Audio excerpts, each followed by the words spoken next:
Falcon fans, and of course, T-Will for my ATL Sports. Big shout to Bodie, big shout to Miss Carrie. Hey, what's One up, time for the fan.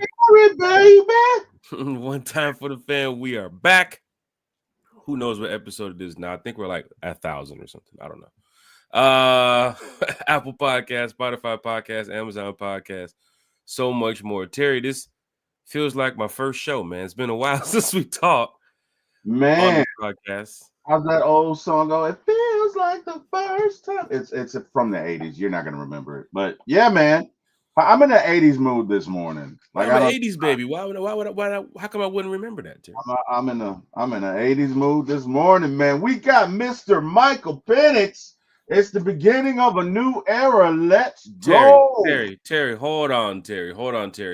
We haven't even said how the week was, how the game was Sunday. You went straight to Michael Penn. Terry, Hey, don't tell me you on the BPE like Carrie now. Don't tell me you got the energy too. hey, Don't tell me you got the juice. let me tell you something. Oh, I got You all got the the juice now, Terry. Let me tell you something. And I'm going to say this and say pause, but it's called for in this situation when Darius Love Hall looks at Nina Mosley and says, "This right here, this is love. That's urgent like a motherfucker." Jack, this right here is Falcons football. It's playoff Friday, and it's urgent like a MFer. Let's go. Let's get it started this morning. It's time for the one, the only Mr. Michael Penix, that left-handed pass slinger from Washington that you all love. Let's go, man. Let's go. Let's Falcon get going. fans, hit that like, hit that share, hit that subscribe button. Like I said when I started the show, it's been a while. I think it's been like a week since you all saw us here last on One Time for the Fan. But T-Will, former ATL Sports, has been very busy in the podcast world. Terry, how's everything going on for you since, what was it, last Wednesday, I believe we chatted about this. And now it's a week later. How is everything going, Terry? Everything is going great. First of all, I want to give my colleague from Beard Gang and for my ATL Sports a shout out, Mr. Ronnie Thomas. Good morning, Mr. Ronnie Thomas. Hey man, I mean it's been a crazy week, Jack. Like let's go back 5 days, shall we? Ladies and gentlemen, we're going back in the Wayback Machine. Okay, it's Sunday night. We are all anxious with anticipation as we are on the precipice of what is another Kurt Go Chains disappointing performance. We come out Monday night. We look lethargic as if we are in the elder statesman's home and we're playing bingo. And I'm like, I got B37 bingo. Yay. What a boring execution of whatever the hell that was. Although I got to admit it, man. Let me tell you something. Kadero Hodge is that dude. He is a superstar this week for more than one reason, Jack. Why do you say that, T. Will? America. Why do you say that? Well, Kadero Hodge had not one, but two block punts. When's the last time you've seen that, America?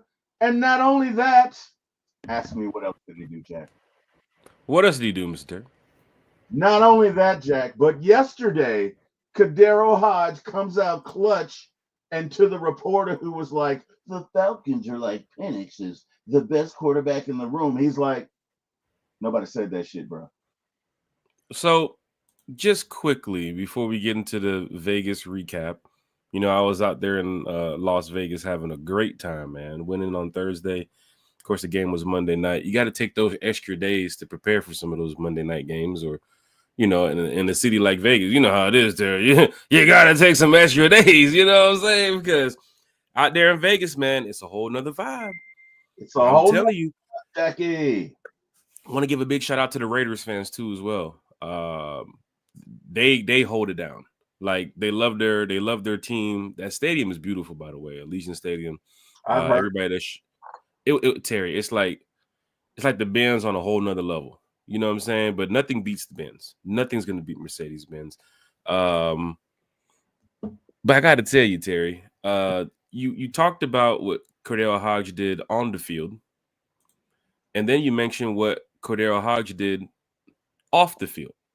Of course, with the rumor that came out from the reporter mentioning that there was chatter inside the locker room, or what he heard from players, Yeah. team, that they were, speaking to him about Penix being the guy. And this is around like when, like last week, I want to say. I pulled up the tweet from when I had responded. Let me go and get this out right here because I know Arthur Blank when it comes to this locker room. This goes back to the don't step on the logo days. You know what I'm saying? Inside the locker room. And you don't hear too many things coming from the Falcons locker room. You hear a lot of things coming from, of course, other teams. Terry, we've seen it, Antonio Brown with the Steelers a long time ago, or, a lot of people talking, to people they're not used to. But in the fact, it's a really close, tight-knit group, man. And when you hear something like somebody is spreading rumors from the locker room about, players that should be starting or players that shouldn't be playing, it kind of makes you wonder who is over there talking. Who's running their mouth? Who's running their mouth? I'm gonna pull the tweet up because I want everybody to see this here. I'm trying to get it out right now. Let's see. I have my tweet when I was talking shit to the Saints. I want to pull that one up just yet. and it's always appropriate to talk shit to the Saints. Good morning. Oh, I love doing it. Good morning to Deke. Good morning to CJ Henson.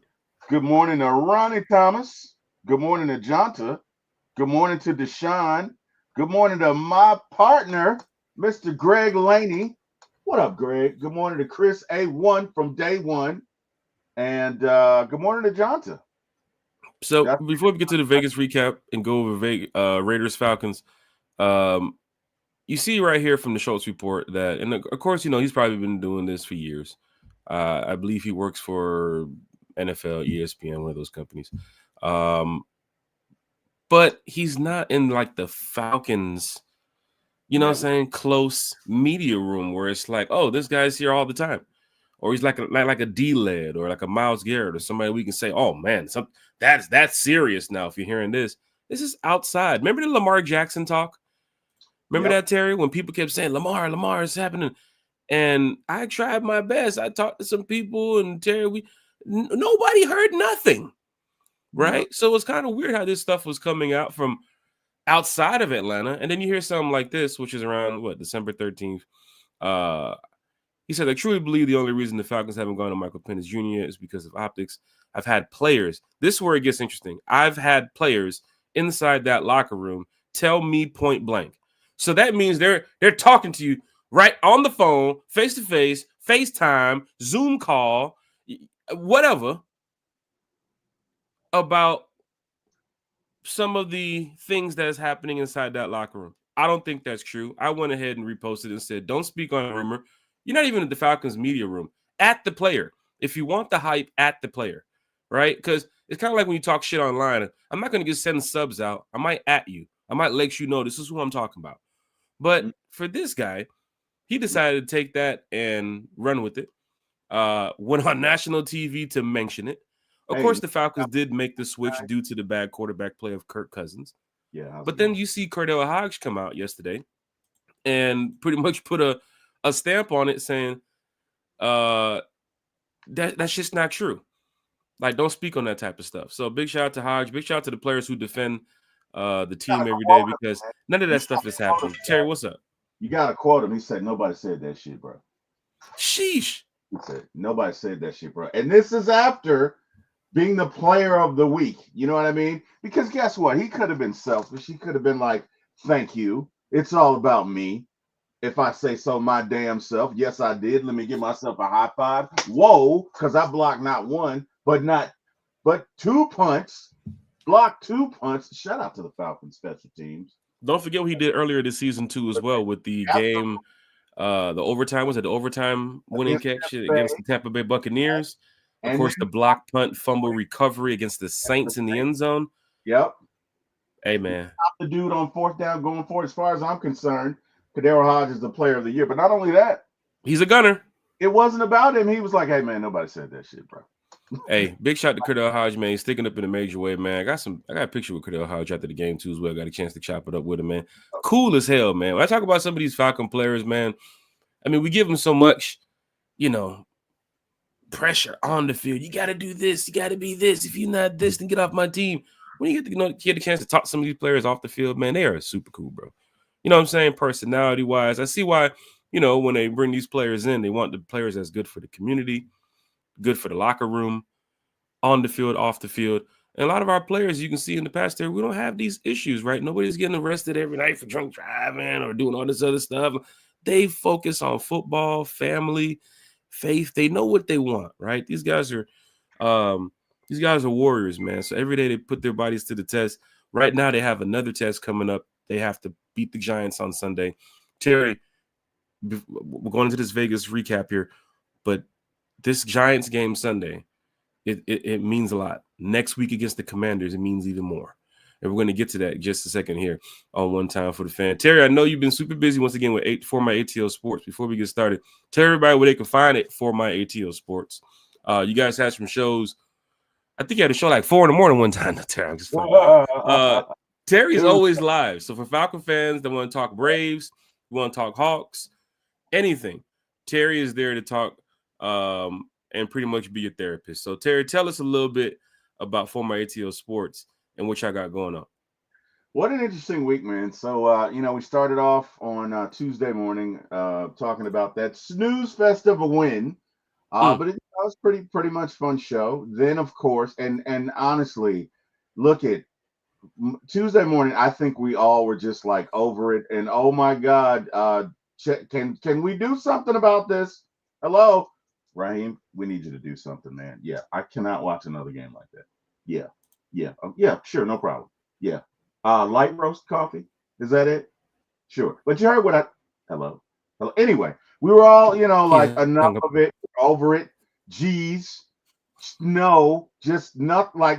How much are you gonna make us watch this? Come on, Raheem. And then that was Tuesday morning, and then Tuesday afternoon we got the news, and I'm like, holy shnikes! Oh my God, did he really do it? Did he really do it? So I'm like reaching out to folks, and all the content creators are like, holy shit, we got to make a show. And I didn't do it that day because I was working, and plus, whatever. So we had a show Tuesday morning, and we're talking about Penix. I'm sorry, wait. Wednesday morning. Wait, is that Mr. Cordell Hodge? That is Mr. Yeah, man, that's him, man. That's that. Big shout to Hodge, man. Big shout to Hodge. Everything he got going on once again on and off the field. But Terry, you got it, brother. Hey man, no, Cordell Hodge is that dude. So Wednesday morning we get up and we're talking about it, and we're on Beard Gang and we're all excited. And I have been on a kite, on an ascension all week, or just flying high, man. So we got a show tonight. I think we did one the other day. Me, Chris A1 and RJ did a show on the Hawks, the Falcons, and the Braves, and a lot going on. And shout out to A1, shout out to RJ. Big shout out to A1. He was with me in Vegas too as well. Got a story to tell you about A1, man. This cat right here, you thought he was cool on the podcast, man. Wait till you party with A1, bro. Bro, he said the same thing about you. Look, if it's one trip I did not want to miss, it was that Vegas trip. And you could have started walking back in September. I told you didn't have to fly.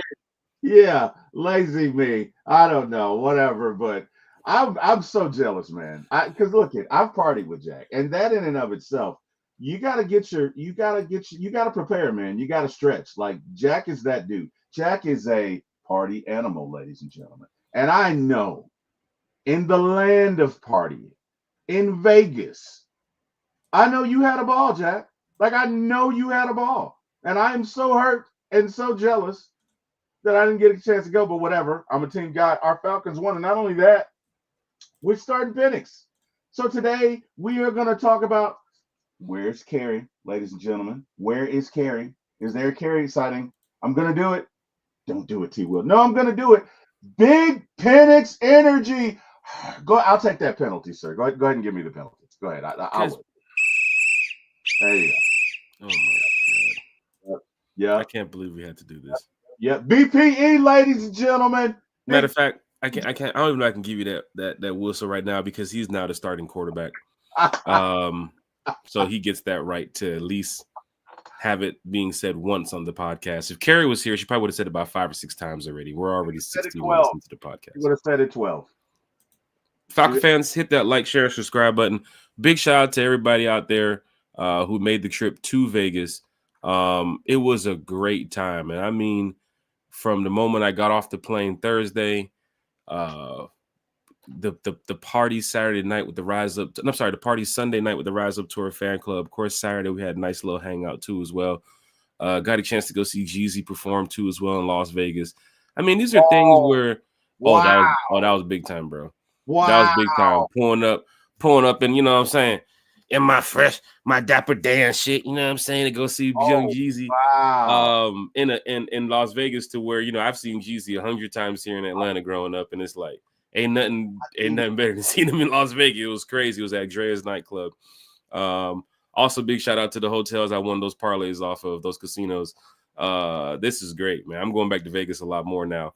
But I must say, man, that stadium is beautiful.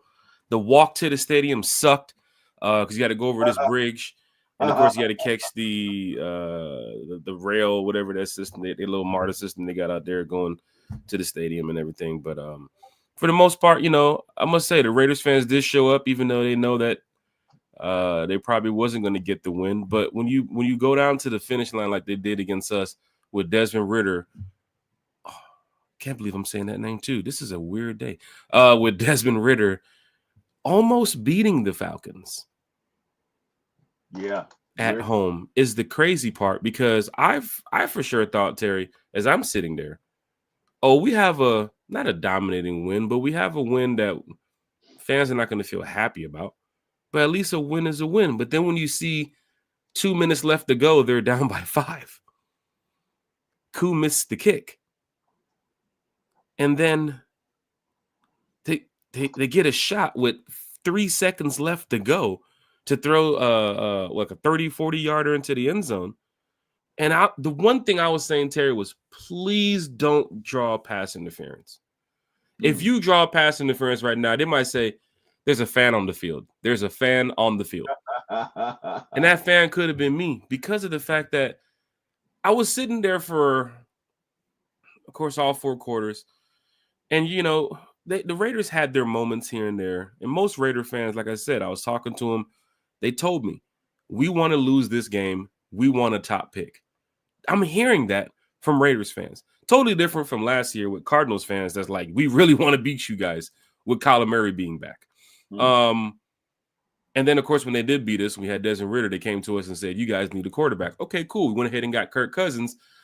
A year later, Kirk Cousins is not even the damn quarterback no more. So Michael Penix Jr. is going to get the start. But, Terry, I just got to say, man, we still haven't had one dominating win this season. It's kind of embarrassing at this point, even though a win is a win. But T. Will, talk to me, man. What are your thoughts about the game as we get into this? Because I know a lot of fans are happy that we won, but a lot of fans are still upset. Kirk Cousins play on the field. He has now been benched. That is $100 million problem you have to deal with now going into next season. Everything was all cool at one point, Terry. He was outrunning the South. The execution, things were working. He was at 6-3. The swag surfing, everything. The moment felt good earlier this fall, but now you see going late into the winter before we get ready for playoffs here, Terry. We are on the hopes and prayers that we make the playoffs, and that's the sad part. I keep telling you this, Terry, because we talk about this all the time, and Miss Carrie and Bodie too as well. We did not want to come down to this last 3-game stretch where this team needs to win, this team needs to lose, we need them to lose, we need them to lose the next 2. I thought it was at a point, Terry, where we can have that Buffalo Bill moment. We can have that past 49ers moment. We can have that Detroit Lions moment where we knew the NFC South would be locked up early. We was 4-1. We're 4-1 in the division. Like, Terry, what happened? you think this so with this? I'm sorry. What happened? You think with the Falcons so far this season that led to Kirk Cousins being benched? And then give us your recap about the Falcons Raiders too as well from Sunday or from Monday. All righty. So, to those of you X-Men fans out there, this Falcon season has been what it's like to live just a month with Legion. Legion. For those of you who don't know who Legion is, it is Charles Xavier's son who is schizophrenic, okay, and has multiple personality disorder, and every one of his personalities has their own superpower. That's right. Every one of this Omega level mutant superpowers has its own personality. Some good, some bad, Pretty, some villainous, pretty some. cool FX show too. You said what? Pretty cool FX show too. Yeah, man. But it's some days look at Kirk was great and awesome, and we're swag surfing and holy gee, cheese balls. Did he throw for 500 yards? And then some days, Kirktober. yeah, and then some days are like, Kirk, what the hell were you looking at? Like we had a field goal. Like, don't throw this ball. Don't wait. Get down. Kirk. Throw the ball. Wait, what are you doing? So it was inconsistent. It was mind-boggling. It was upsetting. It was quite a ride, but it ended on a decrescendo, coming down, going way down, like coming off that massive bender that Jack was probably on in Vegas. Sheesh. Okay. That's what it's been like, man. That's what like it's like okay. And Tuesday morning was like, hey man, I just need off this ride. My stomach is killing me. I'm about to call on Uncle Earl. Last night's Tito's and Cheetos is about to come up. I don't know. And let's get off this ride, please. Can somebody get off me? Get me off. I'm hoping that nobody is eating Cheetos and drinking Tito's. I'm hoping. Well, if Praying they are, if you are, buckle up. That's a nasty Earl. That's a nasty Earl. A very nasty Earl. But yeah, no, I mean, look it. So finally, mercilessly, mercifully, merciless is totally different. It's the opposite. But finally, look it. Raheem was like, yeah, guys, we're gonna go ahead and go to Penix, who has a cannon, who has an arm, a legendary, once in a generation arm, and not only that, he has touch. Some guys can throw it 130 miles an hour, but they do it all the time. Penix knows when. Pay attention, young folks. Here comes one of your colloquialisms. To apply pressure. See what I did there? Double entendre, people. But no, so we're in the land of BPE. We're in the time of BPE. Big Penix. Gosh. Let's go. Look, I'm playing the role of Kerry this morning, okay? Because Kerry's been saying BPE all year. The entire football season since the night he got drafted. Let's go, man. It's that time. Do want to give a big shout out to Bijan Robinson as well. 1,000 yards on the season. 1,100, I believe. Oh wow, Bijan Robinson is out here eating. In the words of most big backs. Falcon fans, hit that like, share, and subscribe button. CJ Henson, Dwayne Ruffin, A1 Forever, Jante Rozier's in the chat. Want to go over quickly with my boy A1 Forever, man. Quick little story, man. My boy popped out to Vegas this weekend, bro. Hit me up when he hit to the hotel. He's like, bro, where y'all at? What y'all doing? Like, man, we got the party tonight. Come on by. Come hang out. Pastor Troy, Young Jock. Got to be too many shout outs on this show already, right? I mean, we're talking about with Miss Carrie and Bodie, yourself, your former ATL sports crew. All the Atlanta Falcon fans. I'm talking about it looked like damn near Decatur at Allegiant Stadium on Monday night because everywhere you look, I mean, you saw that black and silver. You saw the Raiders. But everywhere you pretty much look around that visiting section, damn near in most of the stadium was Falcon fans. Terry, I don't know if you can hear it on TV after the Jesse Bates interception or after we won the game or just regular plays on the field, man. We were just making so much noise in there. It felt like a home game. And a lot of Raiders fans turned to us and said, wow. And this is where the Rise Up Tour fan club comes into as well. People that know about it, people that don't know about it. It's cool because, we're growing in numbers.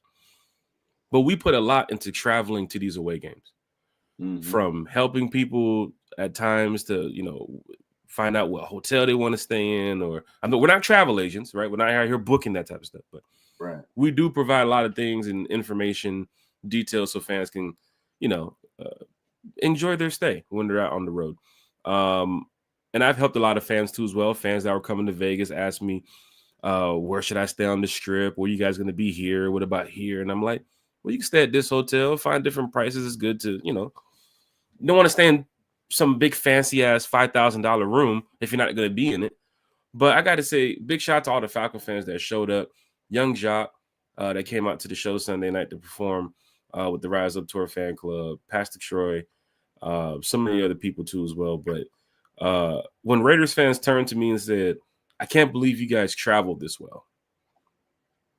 Like you usually hear that from like fans talking to Steeler fans or fans talking to like Cowboy fans, maybe Bills fans. But to hear Raiders fans turn to us and say, man, you guys travel really well. Terry, there wasn't like hundreds of Falcon fans in there. Terry, we're talking thousands of Falcon fans in that building Monday night for that game. So big shout to everybody that was in there. A1 Forever was in there. But A1 hit me up, came by the party Sunday night.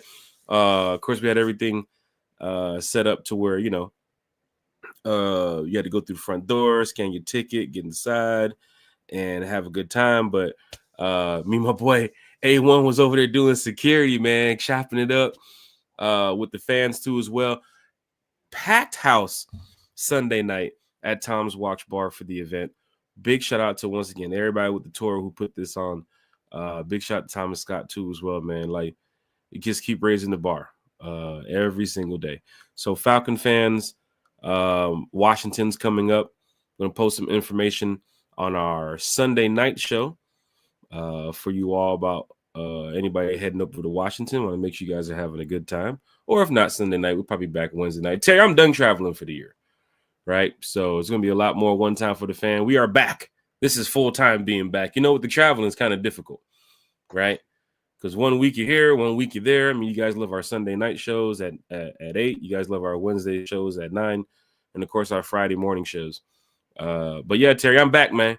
So one time for the fan, we're going to finish off this season strong. We're going to start off 2025 with a bang.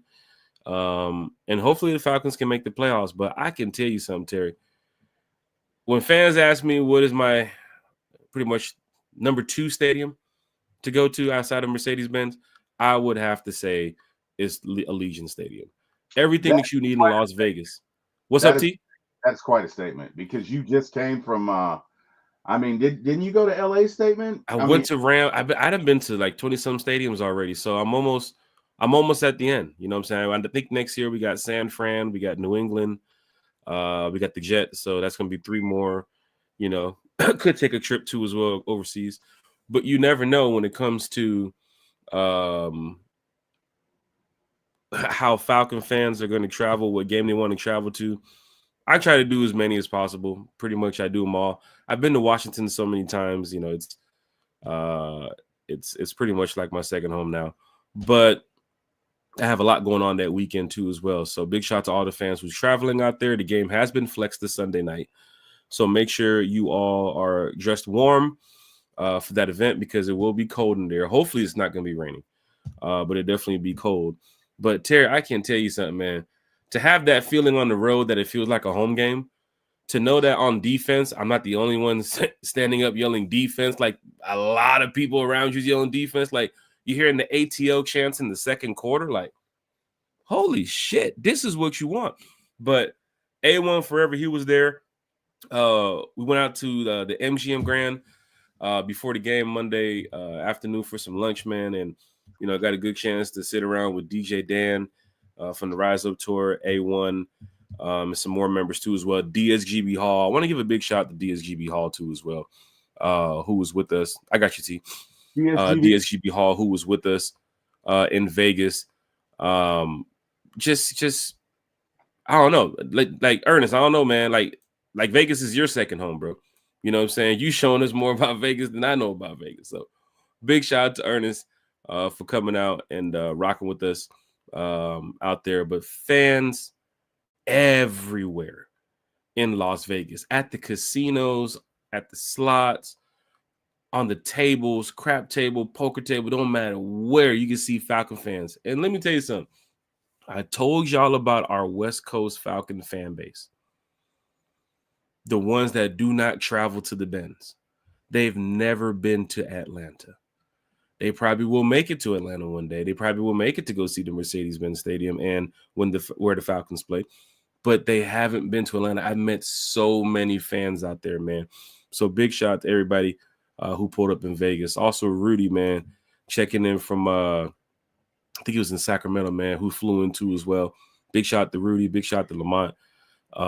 You guys continue to hold it down, man. Every single time we fly out to the West Coast, you guys are there. Also, we're coming out there next year, so I know you guys are going to be ready for that. Let me head to the chat and see what's going on.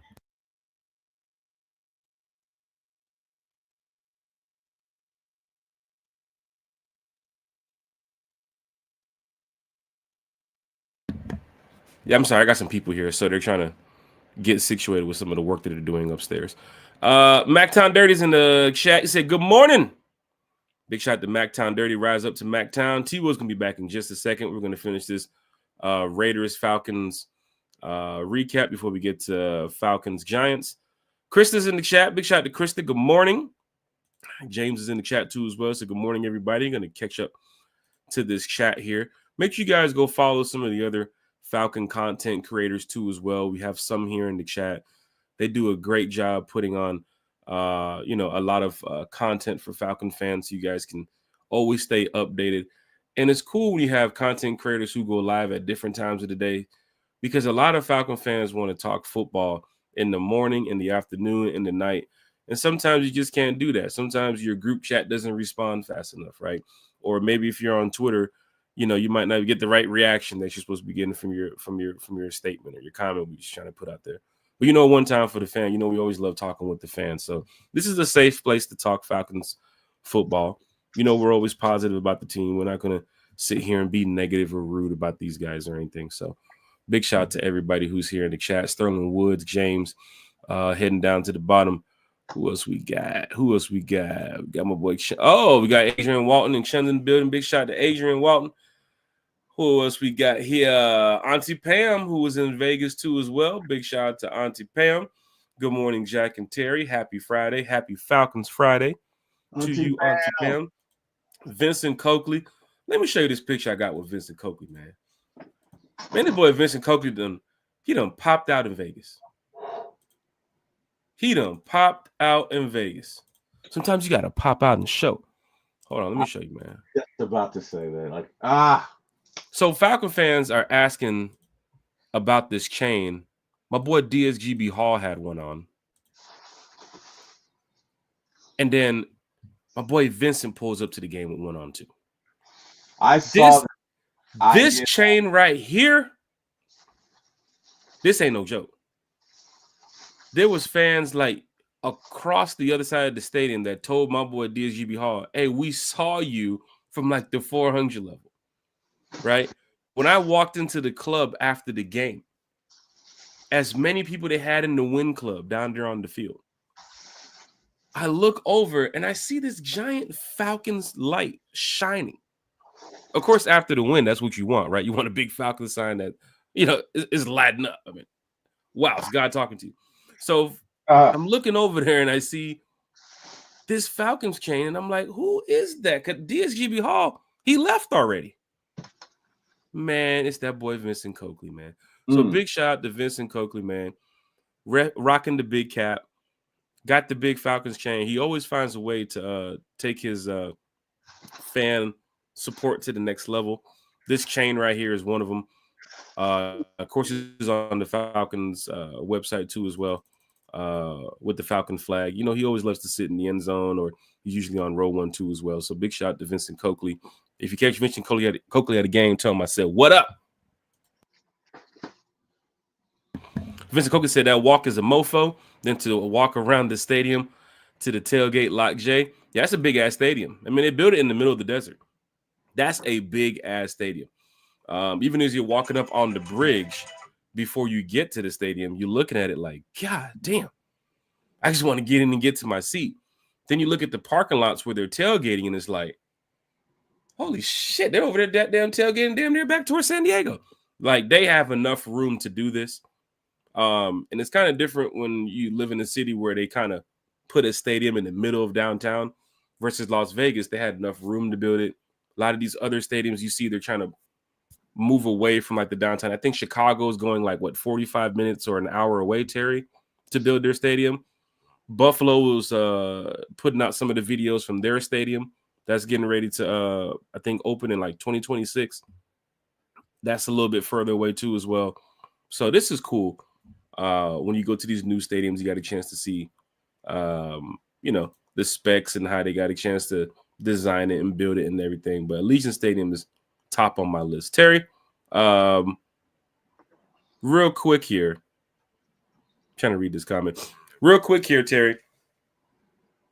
Kirk Cousins. Michael Penix Jr. 2025. What are you going to do, Terry? That is the $180 million question, Jack. If it's me, quite candidly, I'm gonna trade Kirk and Kyle Pitts. Whoa. We never said Kyle Pitts. No, I'm just playing. Go ahead. I said it. I meant it.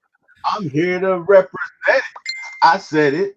I meant it. I'm here to represent it. Look at man, Kyle Kyle is a wonderful talent. If Penix and Kyle go off these next 3 games, I'm still trading. Oh, there you go. I don't give a damn if he goes off for 800 yards. Okay, maybe. If he goes off for 800 yards, if Kyle catches 800 yards within the next 3 games, maybe you keep him. But outside of that, look, it's been 4 years. Sometimes he's great. Sometimes he's outstanding. Sometimes he's wonderful. Sometimes he doesn't run his routes. Sometimes he's not where you need him to be. Sometimes he's looking back at the quarterback like post pattern. What? We're not doing the 5-yard out. What are you doing, Kirk? Look, my father told me a long time ago, son, when it comes to life and being a receiver, you need to be where you need to be, doing what you need to be doing at the time you need to be doing it. So when you run that 10-yard out, son, run it with intensity. Okay, I'm going to throw it before I look. It's your job to be there, your job to catch it, my job to get it to you.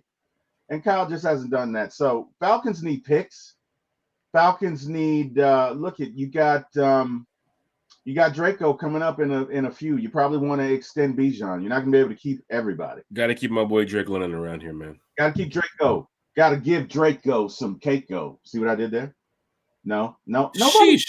Nobody. No, I thought that. No, Terry, you're gonna get the wow for that. I appreciate it. Go with the Keiko. No, in all seriousness, you got to sign them, okay? And Kyle is a wonderful talent. When Kyle wants to be. Kyle is great when Kyle wants to be. So if it's me, I trade Kirko. I trade Kyle. Maybe I get some 3rd and 4th rounders and I replenish my draft and I go and get some needs next year in 2025, like maybe a shiny new offensive tackle, just saying.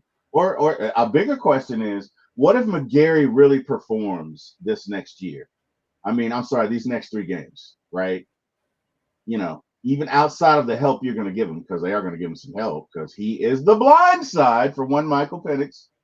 Do you go and draft a tackle next year? Do you sign one for 2026? Like, what are your thoughts? But anyway, back to the present.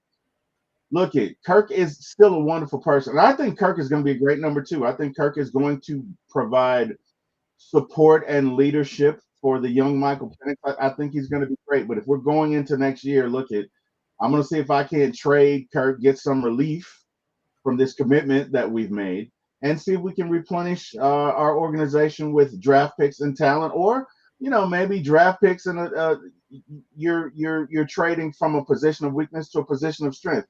A lot of people are saying, "Oh, there's no way you trade for Kirk." Let me tell you something. The most valued commodity in these here United States is a quarterback who is competent. Okay? And there's enough blame to go around for Kirk's performance. I do not think Kirk would be performing this way if he was the coach, if he was the quarterback for Minnesota, because he and Kevin O'Connell have a great relationship. And I think, look, at Zach, their first-year coordinator. and he's going to do first year stuff. And not that his performance has been bad this year. It hasn't as an OC, but there are things to be desired. Like if it's 3rd and 5, Zach, why are you sending everybody on 20-yard goes? How about we get a drag, I don't know, 3-4 yards across the field, let the tight end catch the ball and go for the first down? No, everybody on the 20-yard route, everybody, receivers, 20-yard dig. What are we doing? So, I think Kirk is in need of a fresh start in a fresh place where he can just relax and maybe go to a coordinator that he's comfortable with, like, I don't know, Cleveland and Kevin Stefanski. There are trades out there to be made. And the other reason is, look, even if you trade for him, you have him for 1 year. It's not like you're trading for, I don't know, Deshaun Watson with that contract. Sheesh. Oh, killer. You dodged a lot with that one. I'm choking on that bullshit from that contract. Okay. But if you look at, even though you talk about the contracts too as well, for a team that's getting ready to pick up Kurt, they're possibly not even going to be paying him like that. I mean, the Falcons are still going to be paying him. Yeah, we'll still be paying the bonus, right? Which is another point. At best, I'll probably pay him $25 million for a year, and then you can cut him. That is a very manageable deal for an NFL quarterback. Because if you're, go ahead. But the team's not about to drop $100 million on this guy, though. But they don't have to. That's the thing about it. We're still responsible for the signing bonus, right? More than likely, we will take some of that cap hit. So they're probably only responsible for $25 million of that year. And then if he performs great, you can pick up the remaining $80 million or whatever is on the contract. So it is a very viable, doable contract, especially if you're talking about 3 years, right? So if you trade for Kurt Go, right? Look, you got a reasonable deal. I think there will be teams lining up. Not like 10 or 20, but you probably will get at least 4 teams, 3 or 4, who would be interested. I think, didn't Cleveland just bench Jameis? And you got Titans, who's also going to be benching for Mason Rudolph. And then you have a team that we played this Sunday where there is already a rumor that possibly the next Giants quarterback could be Kirk Cousins. Could be. And you saw last year we played the Cardinals, went into the offseason. Falcons trade Desmond Ridder to the Cardinals, got Rondale Moore. Rondale Moore gets injured. But for Kirk Cousins, like you said, it could be a fresh start in a different city. But Terry, are we going to go ahead and retire the swag surfing for Kirk Cousins right now? There's no more swag surfing going on here in the A, or it's Penix time? It's Penix time, but we can still swag surf. Now, would it be rude if on Sunday Falcons win against the Giants and Penix start doing the swag surfing? Is that rude to Kirk Cousins? I don't. If Penix is over there doing like this and all, and Kirk Cousins is sitting over there. I don't think Kirk's going to sit over there and stew, because at this point, look, Kirk's still getting his money. That's right? true. And Kirk is not a diva. That's true. Kirk is all about the team. Kirk may join in with them. Yeah, let's go. Let's go. That's true. Kirk is a motivator. He's here to help. He, like you said, he understands it's a business too as well. His quarterback play hasn't been great as of late. But Terry, there was that stretch where we had Kirk Tober. We torched the Bucks. I think he was still top 5, top 10 in passing yards too as well. But he just couldn't execute at times when fans and the team needed you to get it done. I mean, that Saints game was one. But then you go to the Broncos game, right? Then you go to the Chargers game, right? You got to the Vikings game, right? It's like, how is this stretch just getting so bad? And you're looking at the Bucks, and it's like, bro, they're gaining on us. Now's your chance to go ahead and flip the script and try to help us, extend that first place division lead. No, we're in second place now. Now, we saw on Sunday too as well with the Chargers. That's how I lost my parlay too as well. Thank you, Chargers. The Chargers got drugged by the Bucks while we struggled against them. Drug, ladies and gentlemen. And that's the thing that has me kind of upset, because these are some of the teams that, you could have easily got the win on. But Kurt went out there. I think the Charger game was a 4-pick game for Kirk Cousins. Mm-hmm. So it's a little disappointing to where, 1 point, we're riding the high horse. Everybody's happy. Everybody's excited. The expectations, like you said, to go into the season was to outrun the South, make the playoffs, win the division, spend all these years, which I must say we still have a chance. But we have to hope that the Cowboys. I mean, we hate the Aints. We damn sure don't like the Bucks. And I know nobody cares about the Panthers. But the Cowboys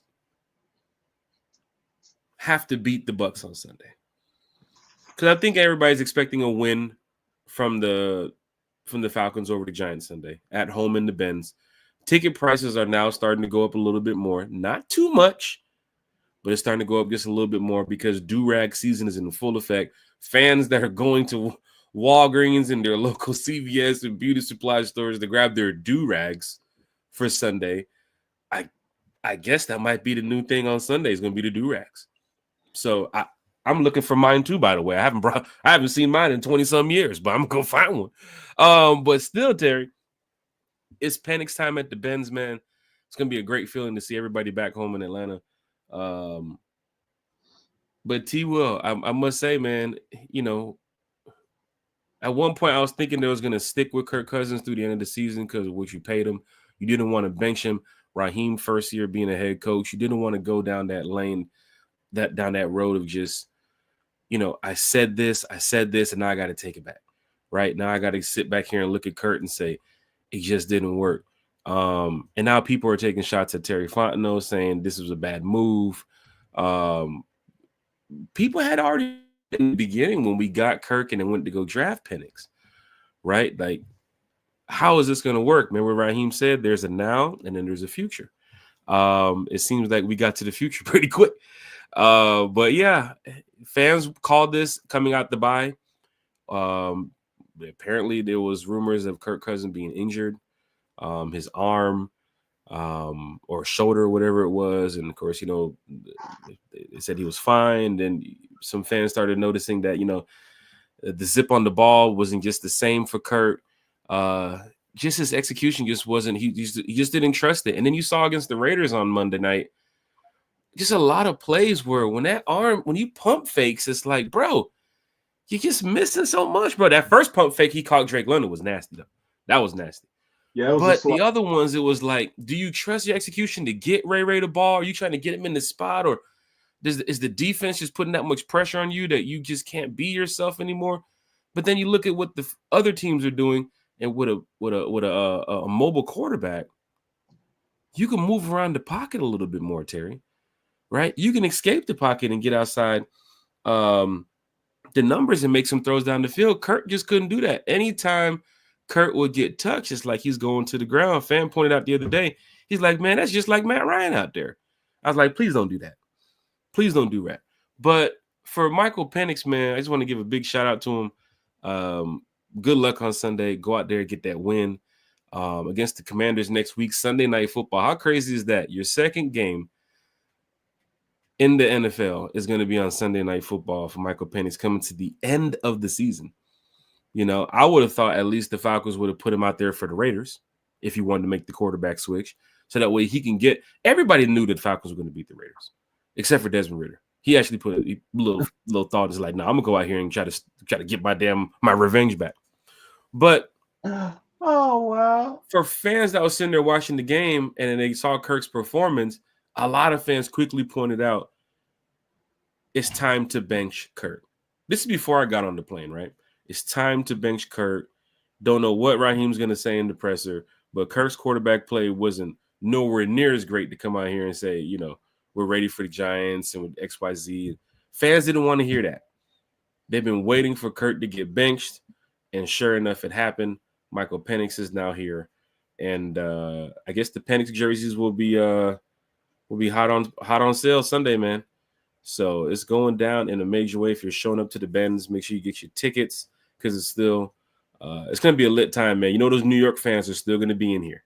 You know, New York is, you know, Atlanta's like a second home for people from New York. Oh, yeah. So there's going to be a lot of Giants fans in there. There's going to be a lot of Eli Manning jerseys, right? I'm sure there's not going to be no Tommy DeVito or Drew Lock jerseys. But it's a good competition for Michael Penix to get in there, you know, and get his first win at home against, say, what? How many wins they got? 2, 3? The Giants? I think they have 2.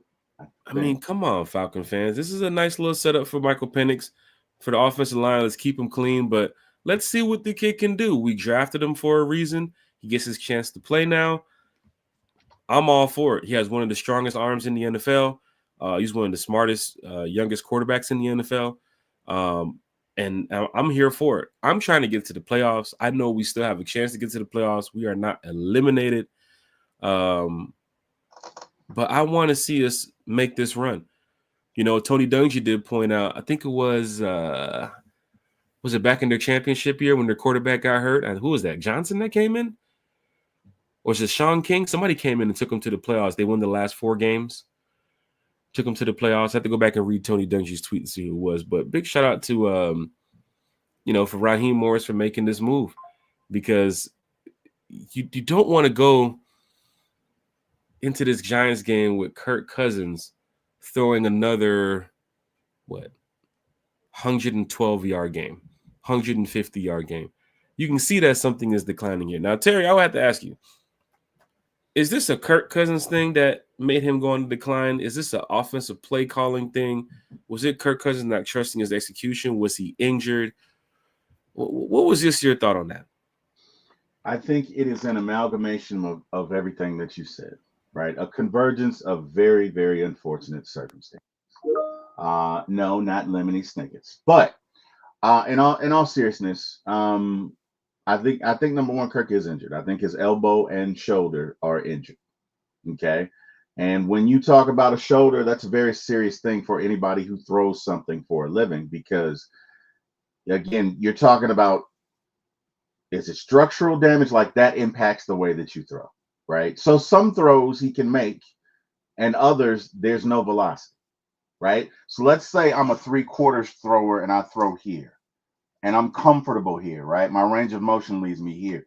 But because I'm injured when I throw, now I got to throw it down here and I can't get as much velocity on it, right? Or I got to throw it down here and it tends to sails on me because now my accuracy takes a dip. So I definitely think Kirk is injured to a certain point. Good morning, Scott. Hey, that's the homie Scott, man. Big shout out Scott Cursick's in the chat. We gotta get Scott back on this podcast now. Definitely got to do that. But I think he's injured. I think sometimes Zach doesn't do him any favors, because look at Zach. If it's 3rd and 5, why are you running everybody on 20-yard goals? Like, what the hell? They could be blitzing, Zach. You got to build some sort of hot route in there. Yeah, but even for his age, even for the arm, even for who Kirk Cousins is, even Drew Brees, Peyton Manning, they all got to that moment. Even that guy in New England got to that moment where check down Charlie was your best friend. The dink and dunk worked at times where you could send these guys on go routes. You could send these guys on streaks heading down the field and keep your Bijan or your Charlie Warner or your check down Ross, however you can. But we just didn't see that. It was like every play, like they try to extend Kirk going 10, 15 yards down the field. And it's like every time he throws, it's like, oh, okay. But then that interception he threw, it looked just like the one in Minnesota. It looked just like the one against the Chargers. You're throwing into the coverage where it's like, bro, he's right there. But like, dude, on him. How do you trust this?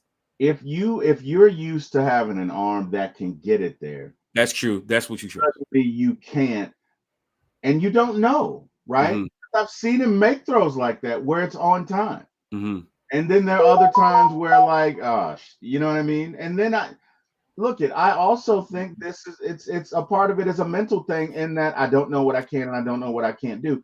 But there's so much expectations. We have to get to the playoffs. And I think Kirk is very hard on himself. So I think during the course of a game, Kirk beats himself up. Oh shit, I shouldn't have thrown that. What was I thinking? And unfortunately, the mind and body have to be in sync. And sometimes you got to be honest with yourself. Right now, I can't make that throw. And that's a very humbling thing, right? Look, I'm not defending his performances. They've been bad. The last 5-6 games have been bad. No doubt about it. But Father Time is cruel, right? And then we don't know how much of this is injury, how much of this is Father Time. And you have a new coordinator. And Zach, just food for reference, if it's 3rd and 5, look at build in some sort of soft landing for your quarterback, right? How about we run Kyle on a drag? Oh, wow. Everybody else, let me just dump it off to him. Maybe he gets it, maybe he doesn't. But you have a chance as opposed to sitting there watching Kirk get gobbled up because they sent 7 people and we could only block 5. You know what I mean? You got to build in something for these zero coverage routes. And I saw at least 3 or 4 times in Vegas where you send everybody on 20-yard goes. And they're blitzing. I ain't gonna lie, Terry. There was a couple plays where I saw a lot of players open because Kirk just missed the mark. It's just he's in the pocket, he's looking around, he's going through his reads, and it's like, oh, pocket collapse. Here comes some defensive tackle I've never heard about. Kirk's on the ground. Even the missed snap, the handoff to Bijan, he just seemed like he's just been off the past couple weeks. He has. And for Raheem Morris, for a head coach who knows he has to get the job done here in Atlanta, he went ahead and made the switch. Big shout out to Raheem for that. Now fans kind of get what they want, right? They get their rookie quarterback in the game now after having Kirk Cousins disappointing play the past couple of weeks. And now we see what's going to happen here. I guess the future is now, Terry. People's going to wait till what did they say originally when Penix got here and Kirk was here? 2026 he would play. I'm guessing around that time with the contract, if Kurt, if everything goes well. Remember, we talked about it too on the podcast earlier this year. Hey, if Kurt takes you to the playoffs this year, and then next year, and then in the year after, what do you do with Penix? Don't even worry about that no more. Penix is here now. So, Michael Penix, go out there and get that dub Sunday, man. Falcons, Giants, Terry. Similar to like Falcons, Raiders. I'm glad both of these games are back-to-back because it's kind of like 2 bye weeks for us. But we still have to go out there and get the job done. Your thoughts on Falcons Giants this weekend? Because a lot of fans are going to be in the building. They want to know what For My ATL Sports has to think about a 2-win team going up against a team that is fighting to make the playoffs. Run the damn ball. Look, it seems to be working. You got a rookie. Let's run the ball. Let's give him some, first series, some easy throws. You know what I mean? Maybe send him on a waggle or whatever. Give him some easy throws, build his confidence, and let's run the damn ball. The Raiders are 31st against the run, which means they suck against the run. Run the damn ball. Run it down that road, right? Let's let that first game, let's let Penix throw it 15 to 18 times. Other than that, let's run the ball or run some screens or, easy throws, okay? Build his confidence. Maybe, I don't know, 3 or 4 deep balls, keep the crowd into it because once they see him slang that thing, man, they're going to be like, oh, it'll be like that first moment, man. That first moment when you see her, right? That first moment when I saw my wife in Club 112 walking about with her girlfriends like Spike Lee on that dolly where she didn't walk, she glided, right? She glided like I saw stars, like, oh, shit, T-Will, do you see that? She's beautiful. You don't deserve her, but you're drunk, which means you're confident. Go get them. Shit. She's walking. Is that how your conscience talks to you? It was that night, okay? Shit. It's like 31 years ago, okay? And in the background, you be like, hey, Ted, what you doing over there, brother? And in the background, you hear, don't stop, get it. Don't stop, get it. And I walk over to her, and I'm like, we're in the moment, and the moment says, let's do this. As the DJ kept playing our song. Shake them up, shake them up, shake them up, shake them. Gosh! You know what I mean? And I rolled 7s, baby. 32 years later, it's me and my boo thing, Miss Kimberly Wilson. That's what it's going to be like when these fans see Michael Penix, when they see that arm. Because make no mistake about it, Jack, it is a golden arm. It is a life-changing arm. Terry, I have a generation arm. I have a fan who wants to see Michael Penix Jr. on Sunday. And she stopped by to say hello.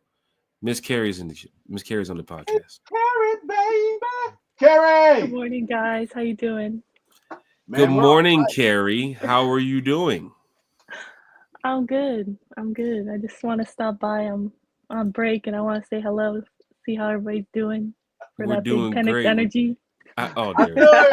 I knew There you it is. was gonna do it. I had to There stop it by and is. bring that. Oh I wow. knew it was about to happen right now. As Oh, soon wow, as she joined the show, I was trying to see if it was going to take like 2 minutes, 3 minutes, 5 minutes. Nope. First 30 seconds. You gotta give her a wow. You gotta give her a wow. I get the wow. Let me get the wow ready. Honestly, I don't even know if I deserve that because I've been seeing on social media some men are putting some wild things out there, Yeah, like that's I way did see. I crazy. didn't want to get to that, but yeah, there's Wow. he Yeah. photoshopped Like, picture of Michael yes. Penix and put him in an area that it's I don't know. It's kind of weird. People But saying like I'm ready to whip my Penix out. Like what? Like we're oh ready. my I'm gonna be at the game Sunday. Can't wait to see Penix go hard. Like I'm like this is wild. Okay, so I do not deserve a penalty. Big oh Penix my energy. Ladies and gentlemen, gosh. the land of pause. Big Right. shout out to Miss Carrie here joining us on One Time for the Fan. Carrie, we're just talking Falcons Raiders, just catching up with the fans. You know, we haven't had a podcast in like a week now. But we're Right. back. We're back. No more traveling for me on the road. I'm done. So you know, a lot more of these Friday shows will be back. Our Sunday shows will be back, especially, you know, that Commanders game coming up next week. You know, I might even plan something too. Fans were asking if we can find a spot to hang out and chill and watch the game or something. So I might even look into that. But Carrie, overall, because we are going to wrap up this show here in just a minute, just give us your thoughts about Kirk Cousins, Michael Penix, how you've been feeling about this whole switch. I was on the plane sleeping. I got off the plane and Right. a Delta employee walked over to me and said, "Hey, Falcon fans, you guys got what you wanted today. You guys got to win." And they benched Michael Penix. And I'm like, wait. I mean, I'm sorry. And they benched Kirk Cousins. And I was like, what do you mean they benched Kirk Cousins? I was asleep. So when I woke up, I found out about it. But Carrie, your thoughts about Michael Penix, Kirk Cousins, the team thus far? For me, I just first want to start out by saying thank you, Kirk, for everything you've done for the franchise, for the fans. I mean, you got to think about it. He's brought some great times just in the short amount of time. I'm not saying he's leaving. I'm just saying so far this season, what he's done for us, I truly appreciate it. He's brought some great memories. I mean, think about that overtime win and primetime game at the Benz.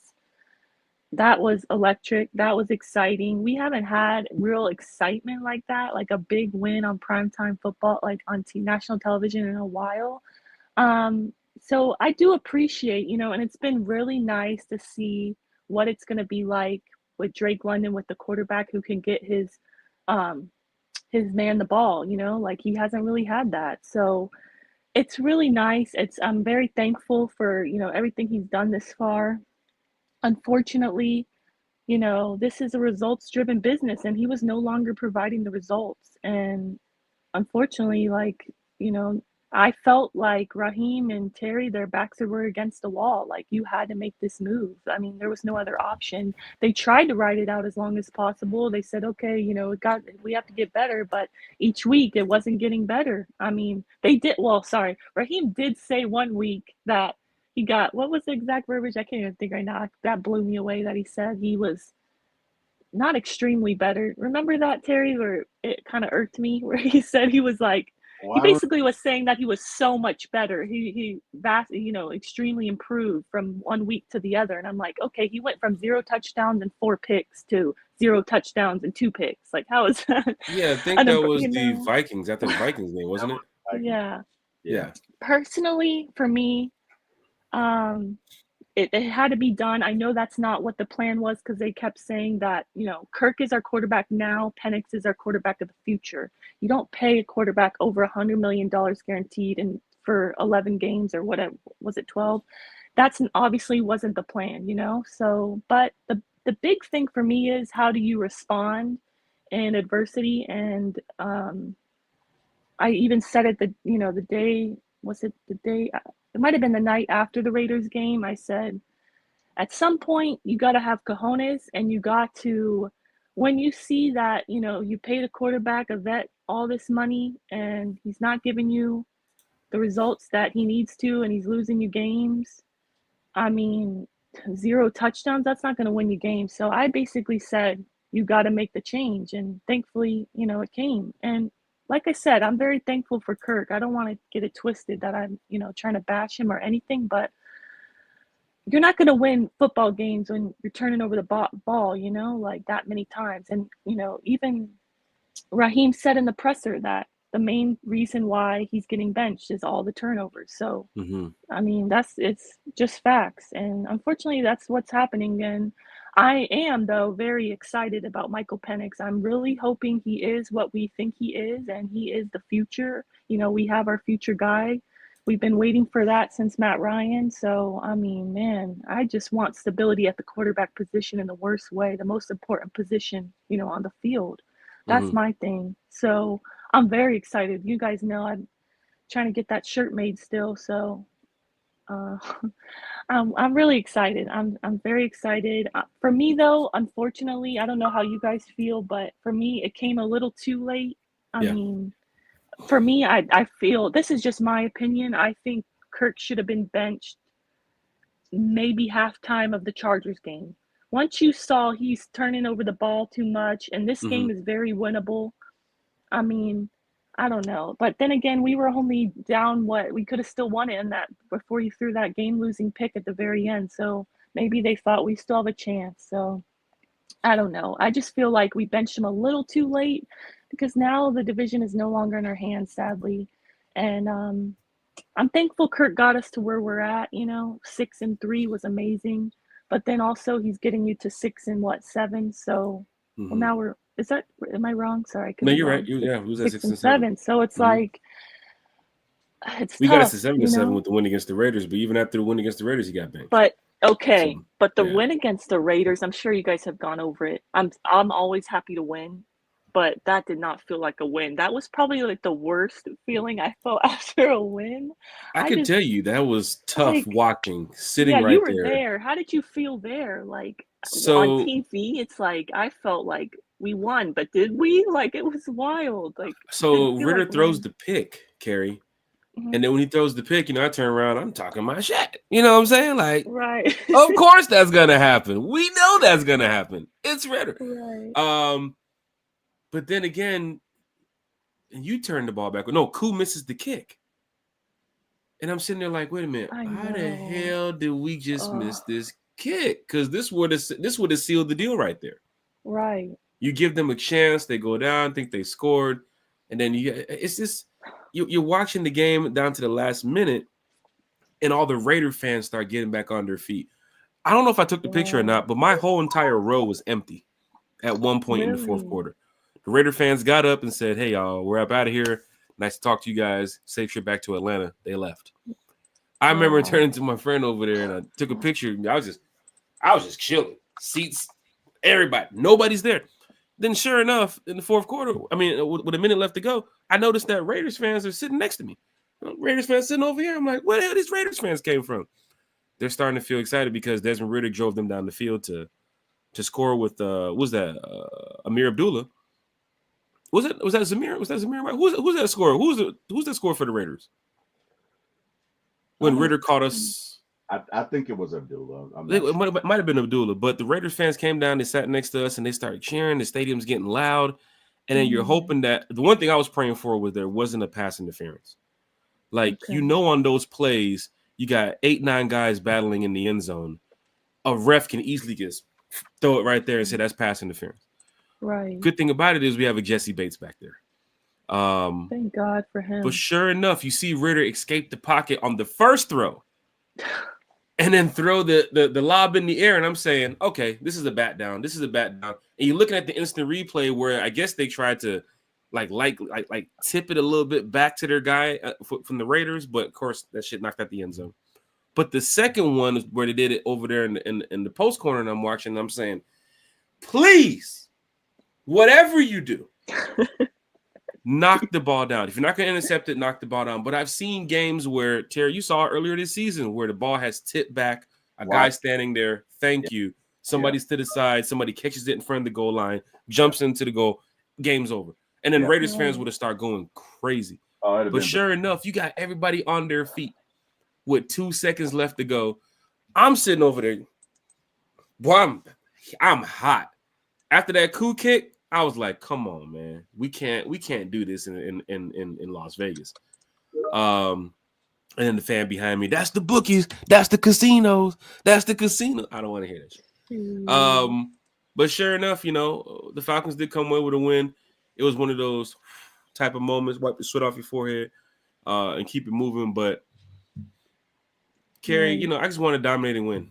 You know what I'm saying? I wanted Exactly. something to go in there and say, hey, we beat the Raiders by 30 points. All right, you beat the Raiders by 20-some points. That wasn't the Well, case. what I've been saying all season is that I'm waiting for a win where we win on all 3 phases. We have a complete game. And I thought, okay, the Raiders, the 2-12 Raiders, this is the perfect opportunity. They're not a good team. I thought this is a team, like the comeback game for Kirk Cousins because they're missing their best player on defense, Max Crosby. Mm-hmm. So I was not really worried about You would Kirk have never having known that, seeing the way that their defense played. right. I know it's wild. So I just thought this is the game that we finally see a complete win. For me, I wanted that, and we obviously did not get that at all. But yeah, I want the same thing as you for sure. Jabri Harper's in the chat. Oh gosh, Jabri. I just want to say, Jabri, I want to say hi to Jabri, Christy Lewis, Miss Pam, Lisa Shepard, everybody in the chat. Deke, I appreciate you all. Thank you for tuning in. Big shout out to Tyreek. Big shout out everybody. Carlo Wiggins, Pam Johnson, Smooth C. So many Falcon fans here talking Falcons football with us. This is great, y'all, because, at this point in the season, hell, we've been doing this, Terry, for a while, man. Went through the offseason, Carrie, went through free agency, the draft, preseason. Who's going to make the 53? Who doesn't? Right? Injuries, transactions made during the season. Matthew Judon's here. And then you get down to the end of the season, get a quarterback switch now, 3 games left. We need the Cowboys to beat the Bucks. We got to go handle business against the Giants. We have a tough matchup next week against the Commanders Sunday Night Football in Washington. And I believe the Bucks have the Panthers or the Saints? Yeah, the Panthers. Saints is the last game, which I was hoping they were going to do us a favor, but screw them. No, Alvin Kamara. No Derek Carr. Alvin Kamara seems to be done for the season. It's not looking good. But I'm going to be the biggest Cowboys fan ever this week. That's the hope. That's the hope. I know. I can't believe I just said that on the record, but it is what it is. We need the Cowboys to pull it off, honestly. Yeah. Falcon fans, we don't want to cheer on them. We don't want to root for them, but most of y'all, 1 o'clock will be watching. I'm sorry, the Falcons Giants, and then Sunday night is Bucks Cowboys in Dallas, and I know a lot of Falcon fans would be glued into that game. Some fans, I must say, they kind of tapped out. They said they're ready for next season. They kind of lost it and said, you know what, Kirk Cousins did this to us. It's something that they can't deal with right now. I heard some Falcon fans actually say they wanted to turn in their season tickets due for next year. I don't know why they get to that point. But I'm a diehard 24/7. I ain't going nowhere. But it's just disappointing at this point, even though we're in second place, still a game out. But if we come away with a win Sunday, when we come away with a win Sunday, and to see the Bucks lose Sunday night, that can change some things. Right. At least for that moment going into that Washington game, because fans will at least feel a little confident, like, hey, you know what? If Penix can go in here and get a dub against Jaden Daniels, you got 2 rookie quarterbacks. Even though Jaden Daniels have been playing all season, maybe Michael Penix has that magic. Maybe it's in the do-rag. I can't Let's wait hope for it's that in the game. do-rag. That should be a fun game. Carrie, do you have your sport cap or do-rag on for this Sunday down there in Florida? Or? Somebody actually tweeted me that. I was like, no, I do not have a do-rag. What do you mean? But I said I am in the process of getting my Big Penix Energy shirt made by our friend Miss Joy. I reached out to her, so we'll see. I want to see if I could have her make it for me. But you down with BPE? Yeah, you know, Hey, big shout out to everybody here in the chat, though. What's up, Carrie? I just want to say shout out to A1 Forever Chris. I see he's in the chat now as well. What it do? Hey, real quick, have we seen the last of Koo? And I say this before you answer. I'm like, I'm ready. No. Christy Lewis. Wishing on a star. Literally, Christy, I'm wishing on a star. And it's just exactly what Jack said he didn't want for us this season. Remember? I said this shit back in like week 5, week 6. Like, please don't put us at the end of the season hoping and praying for a team to beat this other team. And sure enough, it's the goddamn Cowboys. Guys, we're here now. have we seen the last of Koo? And I say that because this issue started in 2023, right? Which Christy Right. alluded to on another show I can't remember that I was on, but he changed. See, it's out that he has an injury with his hip, but how long has that injury been there? Is what I'm saying. Because if you changed your delivery because you changed your delivery because you wanted to kick longer, that's one thing. But usually guys at a professional level don't change their delivery unless they have to. So if you change your delivery because your hip is now bothering you and you've been dealing with this injury for a year, have we seen the last of them? Mind you, the injury that got Bo Jackson, Bo Jackson, Bo knows it. Yeah, Bo. Anyway, injured was his hip, right?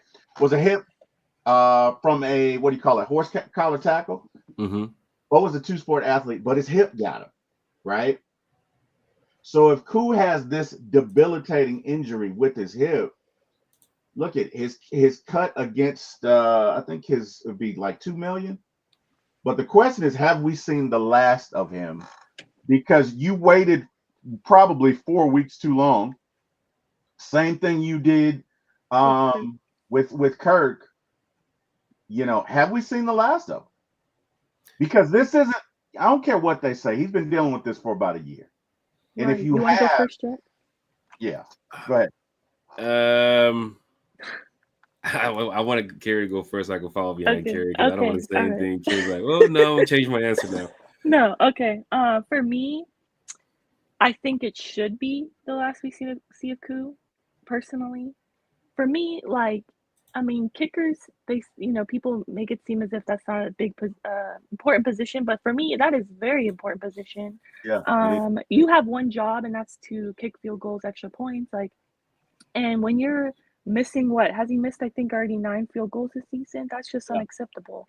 yeah. So for me, it's partially coaching, but that's a whole nother issue between the Kirk thing and Koo. For me, Koo should not even have been out there if he's playing hurt. I mean, he was on the injury report. Why are you even out there?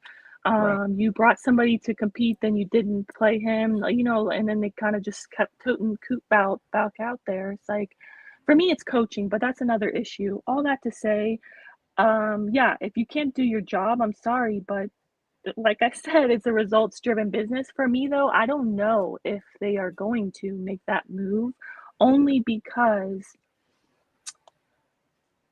Raheem, I love Raheem, but I Say it, feel Carrie. that no, I love Raheem, okay, and I love Terry. Terry's getting a lot of hate recently with what's going on with the Kirk contract situation. I love them both and I support them both. But all this to say, I feel that Coach Raw is very loyal, and I just hope that he doesn't, like, he learns from past mistakes, like when he was in Tampa. I hope that he's not, like, putting players or relationships maybe with the coaching Over the staff or business. yes, exactly. Yeah. And it's tough because I'm such like an empath and I'm such like a person that, like, I'm loyal to the people I love. So I get it, but at the same time with that kind of position, like that he's in, you can't be like that. And I don't know. I don't know if he's very loyal, it seems, with the coaching staff and with the players. So I'm not sure that he's going to offload Koo. I did see, though, that Koo is the 4th highest cap hit among all kickers in the NFL this year. I think he has a cap hit of $5 million. I'm sorry, a dead cap value of $3.7 million, and his regular cap hit is $5.25 million. So, all that to say, he is not a free agent until 2027. So, I don't know. With the cap situation now, with what happened with Kirk's contract, I just don't know that they're going to try their best to manage any contracts going forward. But personally, I think it should be time to move on. I don't think he's been the same since he switched from that number 7 to that number 6 last year. Sheesh. I mean, We done maybe got that's down a to the curse. jersey change, the number change. A number I comes mean, think about it. Think about it. That's when it started. So I don't know. You go ahead, Jack. That's what I have to say. That's why I wanted you to go first, Carrie. It is a results-driven business. I'm a fan. Right. I don't work in the office. I don't know what Terry and them got planned for next season. I know players come and Right. go. But there's a lot of games this year where I felt as a fan, and I had arguments with a lot of fans where they was like, Kurt should have been doing this, and Kurt did that. And it's like, Kurt put us still in position to kick a field goal, Mm-hmm. and we Right. missed the field goal. But what about that? What about, all right, cool. But we had another drive where we got back in range and hit another field goal, and we missed that one too. So it's kind of like, it's disappointing to see some of the kicks that was missed. That Saints game had me thinking, Oh, what is going on? Mm-hmm. Because you talk about the injury and the changing of the stance and his angle of how he was standing and everything. Kickers do different things all the time, different techniques, how they go into their right. practice and they work with their trainers and coaches and everybody and what they need to do. And Jack, is that the game he missed 3, right? First time in his career missing I 3? think he made 1 of 4 or 1 of, Right. can't remember what it Okay. was, but he missed 3. Yeah. missed First the time in one his that career. actually could have helped us out to actually, seal the deal. It's kind of like Right. Monday against the Raiders too as well. You make the kick. Desmond Ritter didn't even have that moment, Right. right? The Tampa Bay game. Remember the Tampa Bay game too as well, down in Tampa? Mm-hmm. He missed the kick, gave Baker another chance. So real quick, I'm I not. want to say Mhm. that I don't know if you went over this already, but in the Raiders game, I feel like the coaching staff had already lost trust in him, because why in the beginning of the game you have 2 opportunities to try to kick a field goal that was like 52 or 50, Yep. and you Yep. just punt the ball. It's like, what are we doing here? We need to win this game, and you It don't try to happened in get Minnesota points. too on that first Yeah. drive when it was like a 49, 50 yard, and I was like, we're going for it on 4th and 5. I know we've been heavy going for it on 4th down, Right, but but 4th and give Cool the 5. chance. We're already up 7-0. Give him the chance. Right. So for me, that's why I mentioned coaching, because if you don't trust a player to go out there and do his job, which I get it, look at his recent form. He's missed 9 field goals this season, but at the same time, then sign a new kicker. You could sign a kicker off the street. I mean, teams have done that this season. Cincinnati Bengals, and Epic McPherson, he had a season-ending injury, or he's on IR, and they signed a kicker off the street, and he's killing it. So I don't know. That for me, that's a little bit of coaching. It's a in my opinion. results-driven business. You said it, and Raheem, loyalty could be in the way too as well. But Raheem, he's still a good guy. How he talks to the players, how he communicates with the players. Don't know what's being said in the locker room. I do know that these guys are going to get it together on Sunday. I believe is Riley Patterson kicking Sunday. Let me see. I think it's Riley Patterson kicking Sunday. We're gonna. Hopefully, we can do a pop-up show before then. I should have some time. But guess what, Terry? I get out work early. Yeah, that's cool as hell, right? So we could have a pop-up show too as well. But for Falcon fans, there's gonna be a lot of changes this offseason. Players come, players go. There's gonna be new people in the building. They got to get the draft class in, free agents, all this stuff. Will Cool be one of the names here next year? I don't know, but a lot of fans, not just saying me, a lot of fans in the Falcons community don't want him here, right? And it's kind of like that Kirk feeling too as well, where they seen his performance recently, and it's like bench him, and then they kind of seen Cool's performance. It's like, yeah, we know he's injured, but there are fans that do not care about, oh, you're injured. There are fans that do not care about, bro. If you're in the game, do your job. That's what fans want to see. Right. If you're injured, don't play. You're a If you're liability. injured, some fans will go off that logic all day. If you're injured, do not play. Tell coach, let them know XYZ. We'll get another person in here to help out. You could get even more injured when you're playing through injury. Yeah. But I must say, the kicks that Koo has made here in Atlanta was some amazing kicks. That Giants kick a couple of years ago when we went to go beat the Giants down there in New York, that was an amazing kick. I mean, last year against the Bucks. Last year too as well. I mean, they had him, all holding him up in the air like he was the, he was the guy. Like Gladiator. Which I appreciate his time, I do. Same thing, but don't forget, Kerry, me, you, Terry, Bodie. I mean, Bodie might be cleaning the offices, but right now we're not in the office. Right? Bodie forgot. Bodie thought I didn't get that joke the other day. But yeah, Bodie. I skipped right over that joke you said too. You did. I was like, it's something up, but I was gonna wait for the podcast. You see, I know he's gonna be listening. But whatever happens this off season, One Time for the Fan will be here to talk about it. I guarantee you that. So whoever's here in the building, when the off season starts, we'll talk about it. Whoever's gonna be leaving, we'll talk about it. But I do respect all the players here in Atlanta. I respect the coaches, the organization. I don't play the game. You know what I'm saying? So for what these players have to go through every single day to be prepared for Sunday, that's a lot. I remember Tiger Woods even mentioning when he was preparing for his tournament, he hits 1,000 golf balls a day. Wow. 1,000. How So many do that you right and there is at country least you hit know, when you go huh? golf? How many do you and country hit when you guys go play Jeez, oh golf? my gosh. Country, we probably going through like I'm a not a. pack for like 3 or 4 packs, probably Oh, like okay. 30. Okay. I'm just trying to Depends put on that what in course we're playing perspective. on. Like you play that College Park course. I mean, they got some wood lines over there where, yeah, your ball's gonna end up in the woods. Oh, Um, I'm not a golf person. That's why I was just trying to put it in perspective, like a normal person versus like Tiger Woods, who's yeah, obviously like the best. and it goes over the practice and what these players had to go to put their body on the line to get ready for Sunday. And I salute them for that. Right? I'm a fan that shows up in my seat, say, yeah, I do my job in the stands. They do their job on the field. So whatever Raheem sees in Koo, we will find out at the end of the season. Terry, we will find out at the end of the season. But there's a lot more of the Right. names that people are talking about here in Atlanta. Some that we mentioned tonight, some that we haven't mentioned. Oh, I'm sorry, this morning, but some that we haven't mentioned yet. But it's going to be probably a whole new, different version of the Atlanta Falcons next season. But that's next season. Right. Let's focus on the Giants Sunday. Carrie, do you see the Falcons winning Sunday? Of course. I'm always going to pick the Falcons to win. Remember, I thought we were going to win out like our last 7 games. So I'm kind of disappointed. I'm obviously wrong, but we still have a chance to have a winning record, right? We could go 9 and 8? Am I right or wrong? We Like, could go 10. We could go 10-7. oh, we can still go. Okay, if we win out, we can still. Sorry, I haven't looked. We need to go 10-7. I'm just in my mind. We're still at 6-3. So And everything's been a blur since then. has it been confirmed now? Honestly.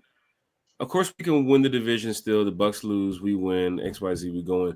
But has it been confirmed that if we win Sunday and we beat the Commanders next week and they lose to the Eagles, then we take that 7 spot for the wild card? I think so. Yeah. Because there were some fans that had kind of mentioned it. I was still waiting for a lot of the media to report that there's still a way where we don't get the home game and can still get that wild card spot. But fans don't want to hear about that wild card shit. Right. You We had want the a home division. game.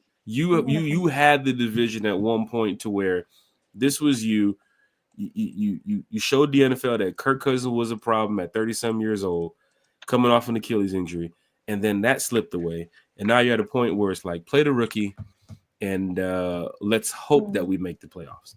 So the 7th seed, Jack, is basically what needs to happen, I think, is the Commanders play the Eagles, which the Eagles are on like I believe 8-game winning streak. I mean, I don't think they've lost a game since they played us, to be honest. They're in great form right now. So we beat that team too?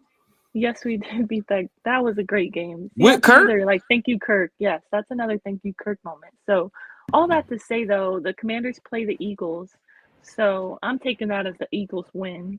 I mean, I'm hoping so. But if that happens and the Falcons win out, then we get the wild card. If I'm not mistaken, we get the 7th seed. So there's still hope. We just, no matter what, have to focus on ourselves and just win out. That's the main goal. That's the main focus.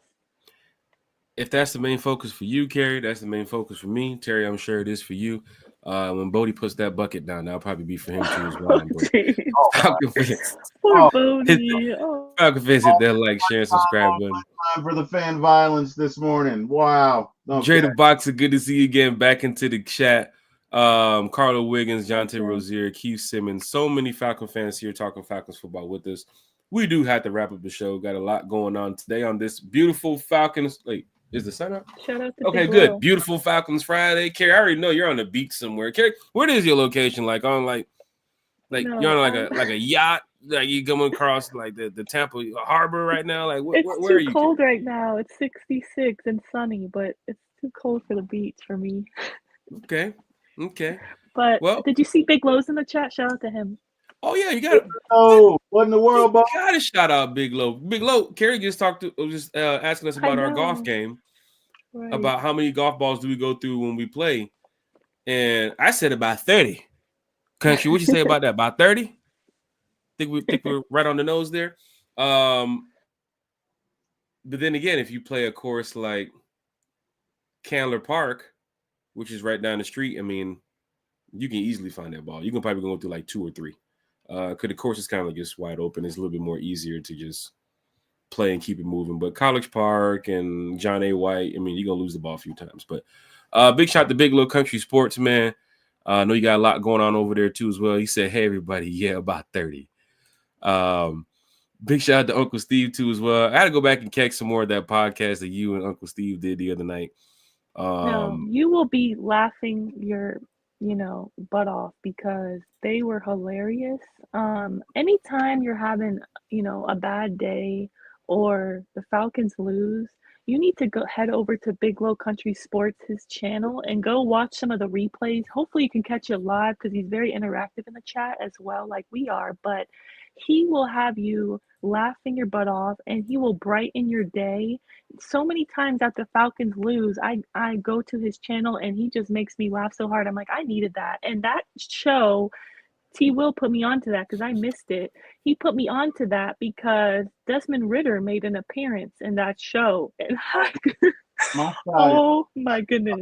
Oh my God. Jack, let me tell you something. Nah, you was in the chat. You were like, oh my God, Jack, Carrie, y'all need to go see this right now. Bro, let me tell you something. Big Low and Uncle Steve should really get their own movie because when Desmond Ritter makes an appearance, I love Desmond Ritter. Bro, you got to see that, Jack. Like that. I changed his voice and everything. They're choked on. Like it was. My side is still hurting. My side is still hurting from like that. However long Desmond was on there, that was hilarious because it's not just his voice; it's the bit between those two. And to Carrie's point, like Big Low and Uncle Steve, they're just talented, man. Not only do they have the singing thing, but they are legitimately funny. Yeah. They are. Let me tell you something. I laughed so hard the other day. I had to just log out of work and just like I couldn't stop laughing. I could not stop laughing. Because that how long did that bit go on? About 10 minutes, 10, 12 minutes? I think so. It was great, honestly. Oh so great. I needed that laugh. Let me tell you something. Big Low, love you, man. Uncle Steve, love you, man. They're great. They're just great. They're like blue and khaki. They just go together, man. They're just great. They're great. That was one of the funniest bits I had ever seen, and I did not expect Desmond to make an appearance. And it was hilarious, man. It was just, bro. I laughed because y'all know how I am. When I get started laughing, I can't stop. Mm-hmm. I might have laughed for 2 hours behind that. Because I kept laughing and I kept thinking about it, and especially like the answers that Ritter was giving Big Low. Look, they're just great, man. If you don't know about Big Low and Uncle Steve, you need to know because they are one of the greatest things on the internet. I mean, if you're talking the country on the podcast or off the podcast, that's the same old country. When you see country on the golf course, that's Tiger Woods. Falcon fans, hit that like, hit that share, hit that subscribe button. Big shout out to track. all the content creators. What he said? He said the Ain't Diss track. That was funny. Falcon fans, Apple Podcast, Spotify Podcast, Amazon Podcast. Definitely go over there, show some support too as well. Social media, One Time for the Fan. You know, we're on Twitter or what's it called now? X. Facebook, Instagram. Twitter, I just want y'all to know that, you know, we're going to be here. Don't matter. Playoffs, no playoffs, end of the season, day before the Super Bowl, day after the Super Bowl. I don't know. Day after the Super Bowl. Well, I told you already. The day we go to the Super Bowl and win the Super Bowl, we might do like a 24-hour stream of just partying. No, we win the Super Bowl. We'll do that. I promise you. We win the Super Bowl. I'll do a 24-hour stream. But you said the day after we'll be here. But I mean, hopefully we'll be here. But I don't know. I don't want to make that promise because we might be celebrating too crazy. I will say, I mean, Falcon fans, we're on edge for anything that can happen right now. I mean, if you make the playoffs, I think fans would be like, damn, this was an exciting season. But, you know, the roller coaster shit, people don't want to see that, man. I want that Detroit Lions, Buffalo Bills type season, regular season, right? I want to know that you're already in the playoffs at week 12, at week 13. I don't need to come down to this wire of the Cowboys with Cooper Rush. Oh, goodness. Who I must say, the Cowboys ain't been playing bad. No. But they might just go out there and just beat the Bucs out of respect, just for pride of the Cowboys. The only You thing know what I'm that saying? Like, worries me is that they've been so bad at home this year, the Cowboys. They've won yeah, 1 home game this season, and it's a yeah. home game. But Well, Kerry, guess I what? still have They're hope. gonna win 2 Sunday Right. nights. They are going to win. That's our They're gonna Christmas win. gift. So Falcons beat the Giants and the Bucks lose to the Cowboys, right? I don't know if you saw, but both Bucky and Baker are dealing with injuries. They didn't practice yesterday, either one of them, but I think it was more so rest to get them ready for Sunday. But I'm just hoping. I never wish injury upon a player, but I'm just hoping maybe by some miracle they're not ready to go Sunday. That is So that's true. what That is we'll true. see. Injuries do play a part in this. Kerry, I was talking to some friends the other day, showing them the Bucks injury report versus the Chargers. There's remember 13, 14 names. My boy turned to me and was like, "You think them injuries gonna mean anything to the Bucks?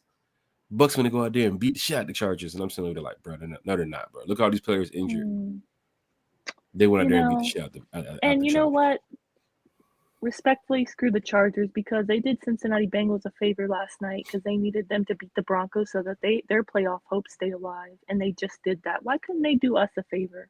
Mm-hmm. So frustrating, but it is what it is. I do want to shout out Jabri in the chat because he mentioned, regardless, we haven't been in the playoffs in 7 years. So Yeah, even if no matter what, let's just make it to the playoffs, home game, win the division, wild card, what have you, whatever it takes. yeah. Because I've been seeing a lot of things on social media where people are like, this team basically blew the 6-3 division lead, which is true. But they said, what's the point of going to the playoffs? Because we're just going to be a first round bounce. This team sucks. Okay. That you don't My think like that response to once you that, make the playoffs. exactly. And Don't do my that. response, exactly. And what I want to say to that, because I've seen a lot of that where people are like, there's no point in going to the playoffs at this point. My thing is, for one, when you go to the playoffs, it's like restarting the season. It's anybody's ball game at that point. But my thing is, like Jabri just said, we haven't been to the playoffs in so long. So, like, anything that's a step forward is good for us as fans, as a franchise. Who cares? I mean, I don't, I, I think there'd still be a chance we could win a home division game, playoff game. But my point is that you should never just think so negatively like that. As a fan, you just support your team and always hope to win. So for me, I think that's just loser mentality. Even if that is true, that maybe this team is not a playoff caliber team right now with how we've been playing, who cares? Make the playoffs, win the division. We haven't done that in so long. And that's my Yeah. point. I just wanted to make that point because I've been seeing stats so much on social media lately, And, with how we've been playing bad. and to your point, Kerry, this is not this is not a typical. If we do make the playoffs, this isn't a typical 5th or 6th or 7th seed. The Falcons. Right. No. The Falcons have weapons. Okay. In the last 3 weeks, and I can't believe I'm going to say this, ladies and gentlemen, we have the most sacks in the league the last 3 weeks. Mm-hmm. 5, 4, and 4. That's 13 sacks. We have 23 sacks right now. And my point is, we can pressure the quarterback. Our special defense is great. And we got a guy with an arm who has a plethora of weapons. So a great run game that can help him out, which I'm so thankful for. Absolutely. And he can slang that thing. So pause. Yeah. What? No mommy's way. Yeah. And he can slang that thing. So look it. You can take the Falcons for granted if you want to. The Giants, who won the Super Bowl, they were 9-7 both times. Okay, it's about 2 things. Number one, it's about how you're playing when you go into the playoffs. When you go into the playoffs, yeah. And if we can get on a run, and it's also about the matchups you get. I'm gonna say this: there's certain teams they don't want to see the Falcons. They do not want to see the Falcons. Okay, Detroit is a great team, but their defense is riddled with injury. They can be had. So if you get a couple of favorable matchups, you can very easily end up in the NFC Championship. I'm not saying it's going to happen, but I am saying this is why you're just trying to get in, because once you get that second season, anything can happen. We I mean, haven't look at the Bucks last year when the Bucks beat us. You know, when the Bucks won the division, they randomly snuck in there and went ahead and won their first game against who? The Eagles. right. And then had a tough matchup against the Lions down to the wires. Like, where is this team? But We haven't seen the dynamic of Pitts and Penix. that's true. Right. Pitts in London, Pitts to Mooney, Pitts Right. Bijan. We Yeah, Seen that. Even Bijan. I mean, I haven't he's really killing it this seen. past. Oh, Oh my God, he's been killing it this season. So, he's God, killing it. First season with 1,000 yards rushing, but I feel if you watch his Texas tape, I feel like we still, even though he's killing it, we still haven't fully unlocked his potential. we Because have if you not. watch his college tape, I haven't seen any of those explosive runs really like I how saw we've a seen couple in Sunday college. against the Raiders. He almost broke a few. True, Yeah. he did. I think we went for like 20-something yards, but you know what I mean. Like We've not I want utilized to, the yeah, receiver.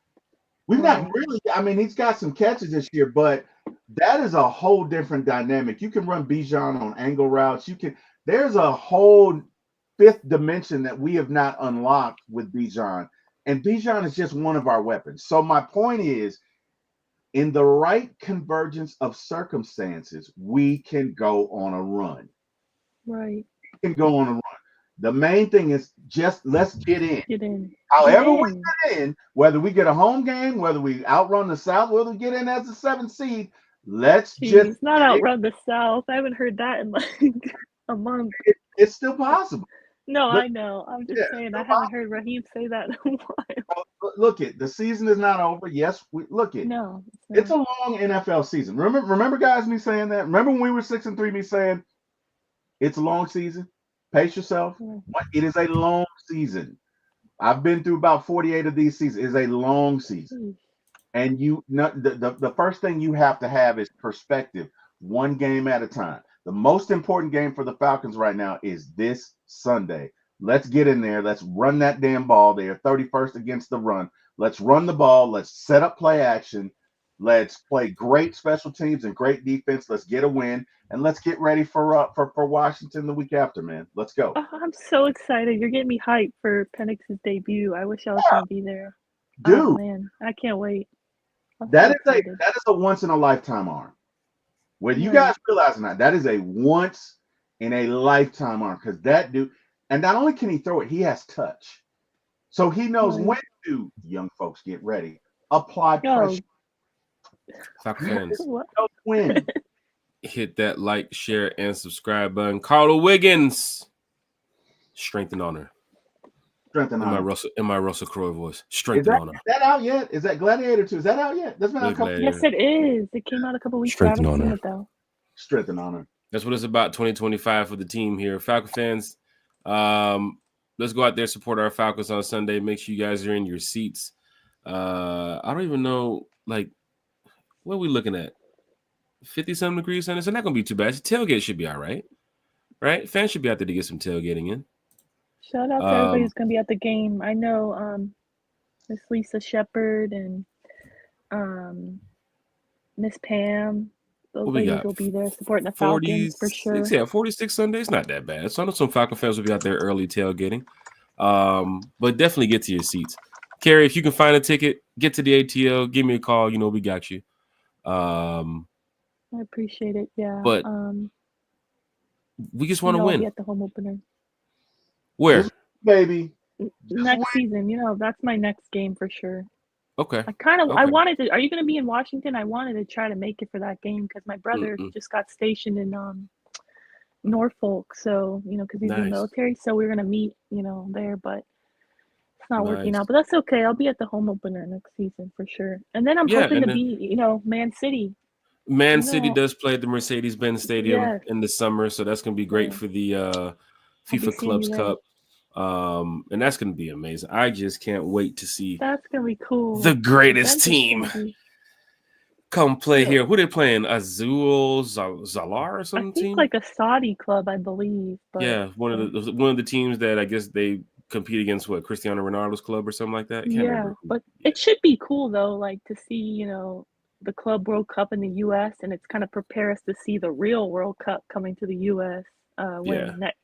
Next year? No, 2026, I think. Yeah, so that's going to be wild. I don't know what to expect with that. The World Cup in the United States, that's cool. Man, it's gonna be People from fun. all It's over the gonna be world fun. visiting our country, So that's Atlanta's cool. gonna be lit. I mean, Falcon fans get those tickets to any sporting event here in Atlanta because you never know what's gonna happen here with these Falcons in the next couple of weeks. We hope for this playoff game. We hope that we can, For get the sure. job done. Mr. CDX, we shout out to Mr. CDX in the chat too as well. Got a chance to chop it up and hang it with him out there in Vegas. Washington primetime can't. Washington primetime can't week. Move the chain gang is there. Big shout out to Mr. CDX in the chat. Dre the Boxer. Everybody who's here talking Falcons football. Continue repping this team. Mateo's in the chat. Check out the Mateo too as well. Bijan is the Mateo. man, but we need to put him in the slot too when Algier is in the back. Man, that's so much to talk about too. That Bijan and Tyler combo, how that's gonna be working going forward too as well. Because Bijan is taking a lot right now. He seems to be that prime back, man. And of course, for his age and Tyler's age, I just hope that these two can just stick together and rock it out for a long time. Me But this team is too. stronger with both of them Yes. on the team. And, I've heard rumors of people chatting about, no, Tyler's going to leave. And I don't want Tyler to leave. I'd love for Tyler to be here for a while, too. Big shout to D'Angelo Malone, too, as well. Debo. D'Angelo out there making sacks. Man, we've talked about this. I want to say maybe once or twice earlier this season. Like, I'd love to see D'Angelo Malone get out there, with this 3-4 defense. I mean, he what he's done at Western Kentucky. He's put up some crazy shout numbers. out AK-17 because I don't know if you guys saw it. I think I put in the chat. Over the last 3 weeks, he has the second best quarterback pressure percentage in that whole NFL, 22%. This guy? He is the only. Let me see. Yes, this guy. Look at those two guys. Nice pick. Yes, It's not my that twin. guy. That guy. AK-17, the only player who has more quarterback pressures in the NFL in the last 3 weeks is Micah Parsons.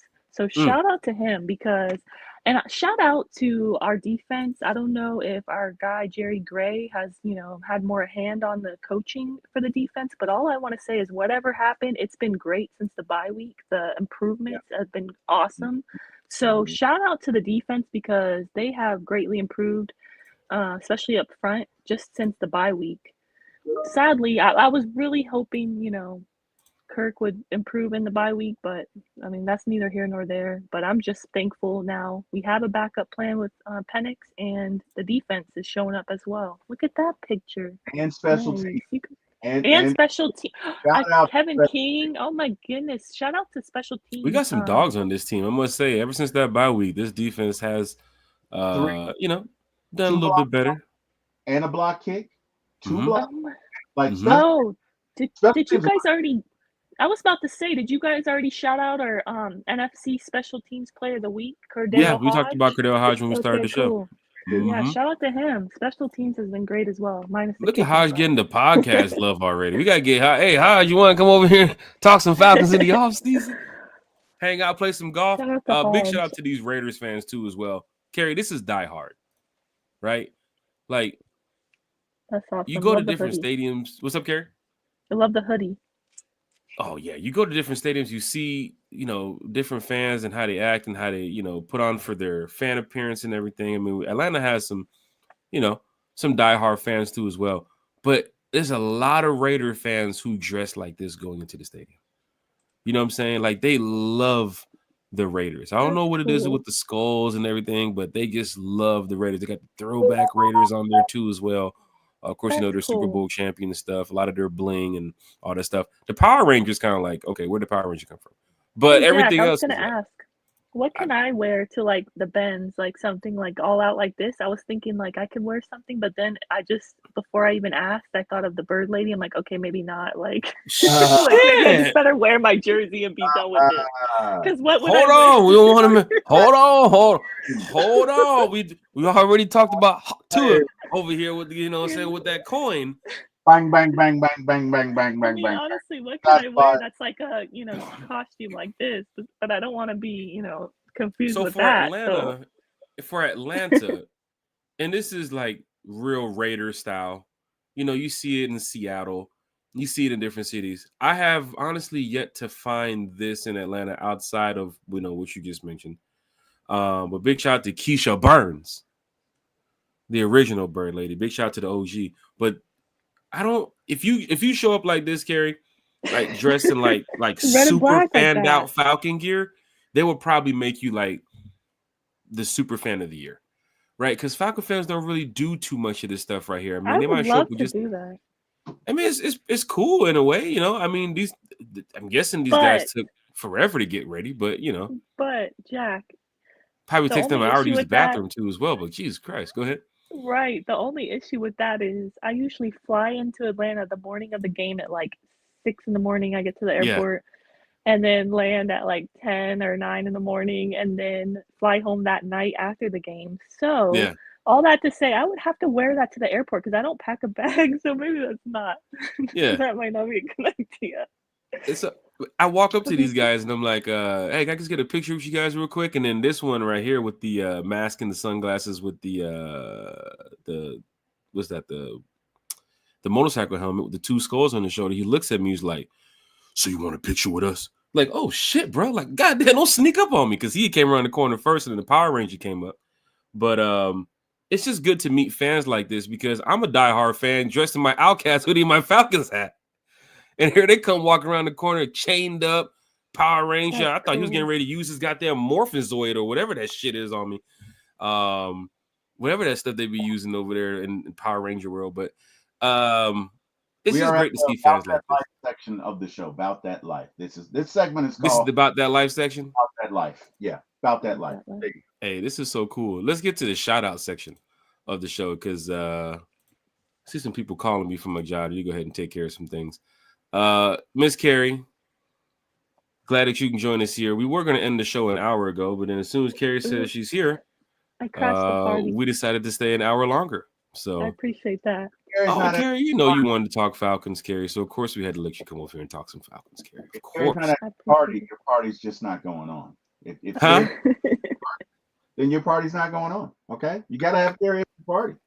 I appreciate that. Carrie, baby. There you go. Okay. Yep. That's it. That's it. Carrie, your shout outs to the Falcons, to the fans, to your friends, to your family. I'll be quick. I just want to shout out you, Jack, you, T. Will. I want to shout out everybody in the chat for showing up and talking Falcons football with us, like Dre, Christy, Big Lo, Carlo, Mateo, Miss Lisa, Deke. Who else did I miss? There's so many people. I appreciate it. Jabri. So thank you everybody for tuning in and talking Falcons football with us. And I want to shout out Michael Penix. Really excited for your debut and just, play ball. And I really, if you haven't gotten a chance to listen to his press conference, his first, press conference as the starter, you should definitely go listen to it because I feel like he killed it. Like he said everything you want to say. He was very likable, humble. He got the call when he was trying to get a Costco hot dog, which I was like, he's just like me. Like, Speaking of that, you know what and happens when you get a call at Costco from the Atlanta Falcons no. about to be the starting quarterback. You about to bring the boom, baby. The Not the boom. I think that shit's funny as hell. I ain't gonna lie. That is I'm not a funny. big fan of what they got going on social media. But when that boy go, oh, boom, and he switch with that boom, oh, I love that shit. That shit is funny as hell. But yeah. I mean, hey, you're at Costco. I wonder if he was going to get the double chocolate chunky chip cookie. That's what I was looking for. But he Really? didn't get it. Go ahead, Carrie.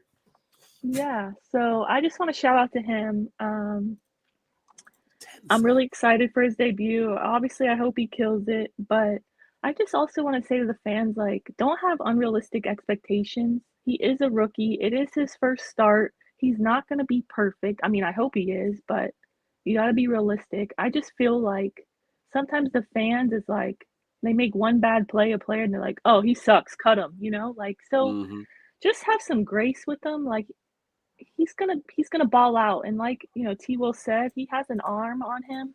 He's gonna be great, and I feel like he definitely is gonna be our future. But I just hope people are patient with him. Like it's his first NFL start, so even though the Giants are trying to tank, in my opinion, like they're trying to lose out, they have some good players on the edge. They got Thibodeau and they got Brian Burns. So they do have a good D line. So that's all I'm just trying to say is that be patient with the guy, okay? And just Malik support the Neighbors is playing Falcons. too as well. Oh, really? Okay. Mm-hmm. I didn't see that. Yeah, so all I'm saying is that support the players, support the team, and let's go out and win. And we just got to focus on ourselves. Just win out and hope everything else falls in our favor. That's all you can do. So that's it. Smooth season in the chat. Love Carrie's passion on making the playoffs.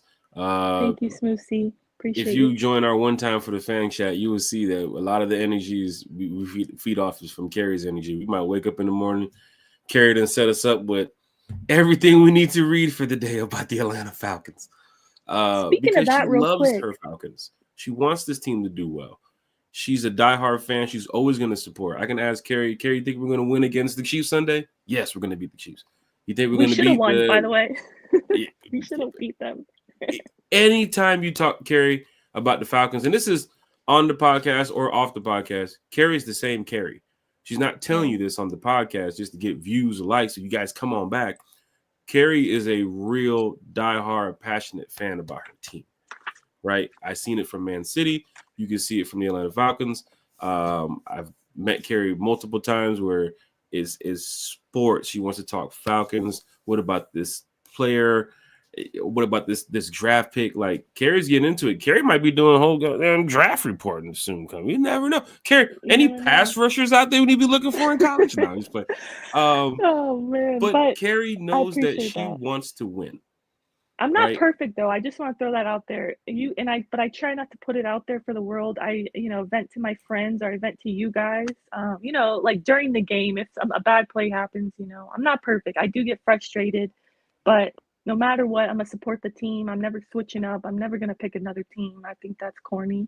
I ran into a guy yesterday who was on the Falcons social media page, trashing the Falcons, talking about the Baker's gonna own us or something. I click his page. He says he's a Bucks fan and a Bengals fan. This guy has two teams. I said, oh yeah, I'm not even gonna entertain this. So all that to say, I support the Falcons no matter what.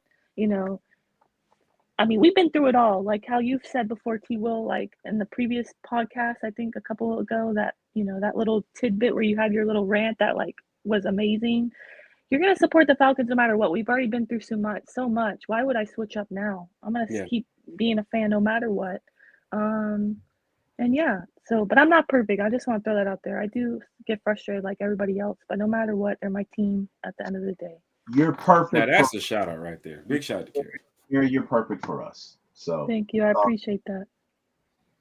T. Will. I was like, go ahead, Carrie. No, sorry, real quick. I don't know if you guys went over this in the podcast earlier, but did you mention, I put it in the chat, that the Falcons are losing their pass game specialist, Chandler Whitmer? Did not mention that as yet. Okay. But do appreciate you for mentioning that. They are losing their passing game specialist to who? What college is taking Charlie? So he's leaving to go be the co-OC and quarterbacks coach for Indiana football. So, and I saw our guy Daniel Flick, shout out to him. He reported it. He said, for added context, Whitmer is often in the box with Falcons OC Zach Robinson. Yep. Raheem has referred to him as the smartest guys in football over the summer. But yeah, so that kind of sucks. But I just wanted to put that out there if you didn't mention that we are losing him. So I don't know. Indiana football, I must say, is on the up right now because they have a big game today against Notre Dame, which can decide if they have to go play against the Dogs January 1st. Them dogs. It's all about them dogs. But hey, Falcons lose a coordinator. I'm sure they're going to go ahead and try to get one back. Probably next season, or what, they have an interim right now. Who they got? Tino. Has he left already? I would imagine he wouldn't join them until next season, right? Like, even though you make that announcement, is that effective immediately? Like, you leave today, or is that after our season ends? Like, what is? It looks like it's going to be after the season ends, because I see Tino Sunseri will still remain with Indiana through the college football playoffs. So, I mean, they're going to lose one at the end of this season. But then again, fans are like, hey, remember the rumor report we heard about possibly Oklahoma State was targeting Zach Robinson to come to be the head coach over there, or one of the OCs over there? So maybe there's some behind the scenes noise popping up about maybe Zach Robinson taking a job somewhere else soon. I mean, earlier this season, that's what they mentioned about Oklahoma State, right? You don't leave a professional offensive coordinator job for a college offense. If you leave the ranks, you're going to be the head guy.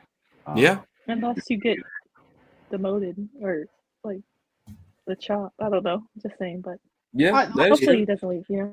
It's his first year. I don't think he's done bad enough to be demoted. It's his Me first either. the learning experience. So if he wants it, I think he's still here next year. Now, Jimmy Lake, that's another story. That is another story altogether. Totally different. Right. But I T. think. Willis, go ahead. Go ahead. No, No, go ahead. let's get to these shout outs. I gotta make a run real quick. Understood. Okay. Hey, shout out this. Well, I'm sorry. Carrie, are you done with your shout outs? Or Yes, I am. Sorry, I went on a long little tangent there, but yeah, shout No, out no, everybody. Carrie, Shout you're out the reason why we Falcons. stayed another hour, because once you joined, we said, "Oh, this is definitely."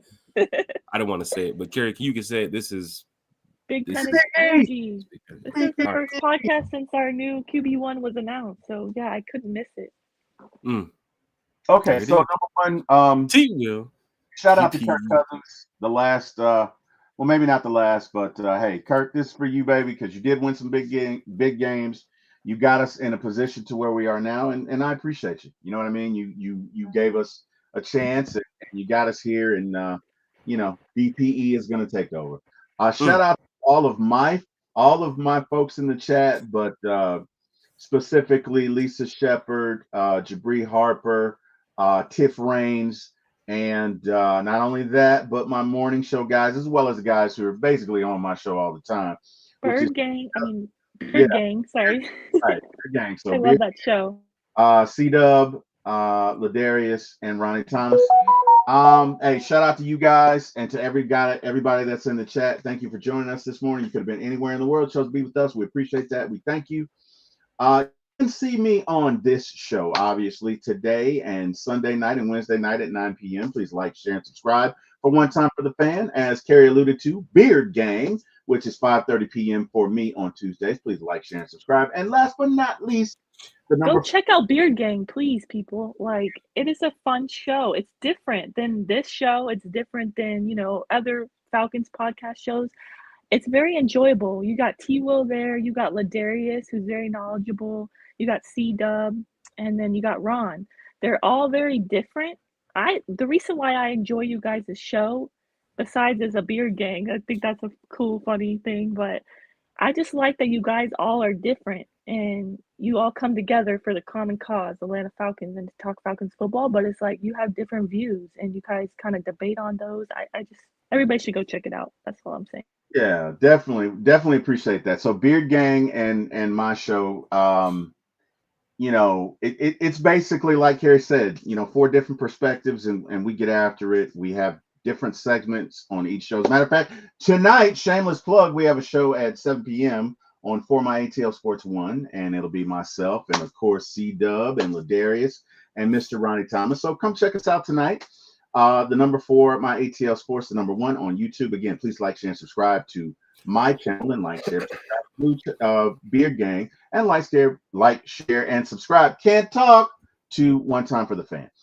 So again, 7 p.m. tonight, 8:30 in the morning on Monday, and we'll get after it. I think we'll have a Saturday show as well, which will be kind of focused on Inside the Numbers. So check us out Saturday. But again, last but not least, guys, thank you to everyone who came into the chat. I want to thank God. Would not be here without him. Praise him every day. Thank you, God, for waking me up and all that you do. Last but not least, thank you to Mr. Jack Spade and Mr. Eric Parker, who without their assistance, I would not be in this business. And Jack, it's on you, sir. Falcon fans, hit that like, hit that share, hit that subscribe button. Tag your Falcons friends. Tell your Falcons family about One Time for the Fan, For My ATL Sports 1. Great content out here from a lot of the content creators in the Falcons community. And it's coming to the end of the season now. So, of course, everybody's, speaking their mind about what went right, what went wrong. And that's the cool part about it, because you get to hear perspectives from everybody. So big shout out to all the other content creators. Big shout out to all the fans in the chat. And, of course, big shout out to who else? The Atlanta Falcons. This is the reason why we do this podcast. You guys continue to keep us on, this roller coaster ride throughout the season. Let's just finish this roller coaster smoothly right here, right? Let's finish it on the up. You have a chance to go in there and beat the Giants. You got to beat those Commanders. You got to beat those Carolina Panthers with Michael Penix, your rookie quarterback that you drafted. So the decision that you made with Kirk Cousins this year, it just didn't work out. But now you get your guy at QB1. I think Falcon fans will be excited about that. So big shout out to all the fans that's going to be in the Benz on Sunday. I will be there too as well. But I guess once again, just can't give you enough thank yous to everybody in the chat. Like you guys just are truly amazing. Jay Black, Lisa Shepard, Jabri Harper, and there's a lot more people too as well. Smooth C, Dre Boxer. There's so many names I don't want to just throw around a couple names and then just start forgetting people. But every single person has shown up from if it was a previous show to today's show to a future show. If you're listening, if you're watching, thank you. And I just want to say, one time for the fan is going to be here every step of the way. Big shout out to Jay Black here in the chat. He says making salmon croquettes and coffee, listening to One Time for the Fans. So thank you so much for tuning in. Terry has a show tonight on For My ATL Sports 1. Make sure you guys go check them out. Hopefully we can get a pop-up podcast before Sunday. If not, we'll just be back Sunday night. T-Will, Carrie. Wait. I don't hear the... I told him to chop this doggone tree down in this forest back here. I don't hear Bodie. Bodie. I felt that was... I knew that was coming. Bodie. HOA was talking about it, man. You know, that branch is hanging over the side of the house, man. We got to get it cut, man. Bodie said him and his crew will be here at 11:30 to get it done. Oh, I'm sorry, 10:30. And they're not out there. But yeah, big shout out to everybody in the chat, man. Thank you all. And we'll be back Sunday night.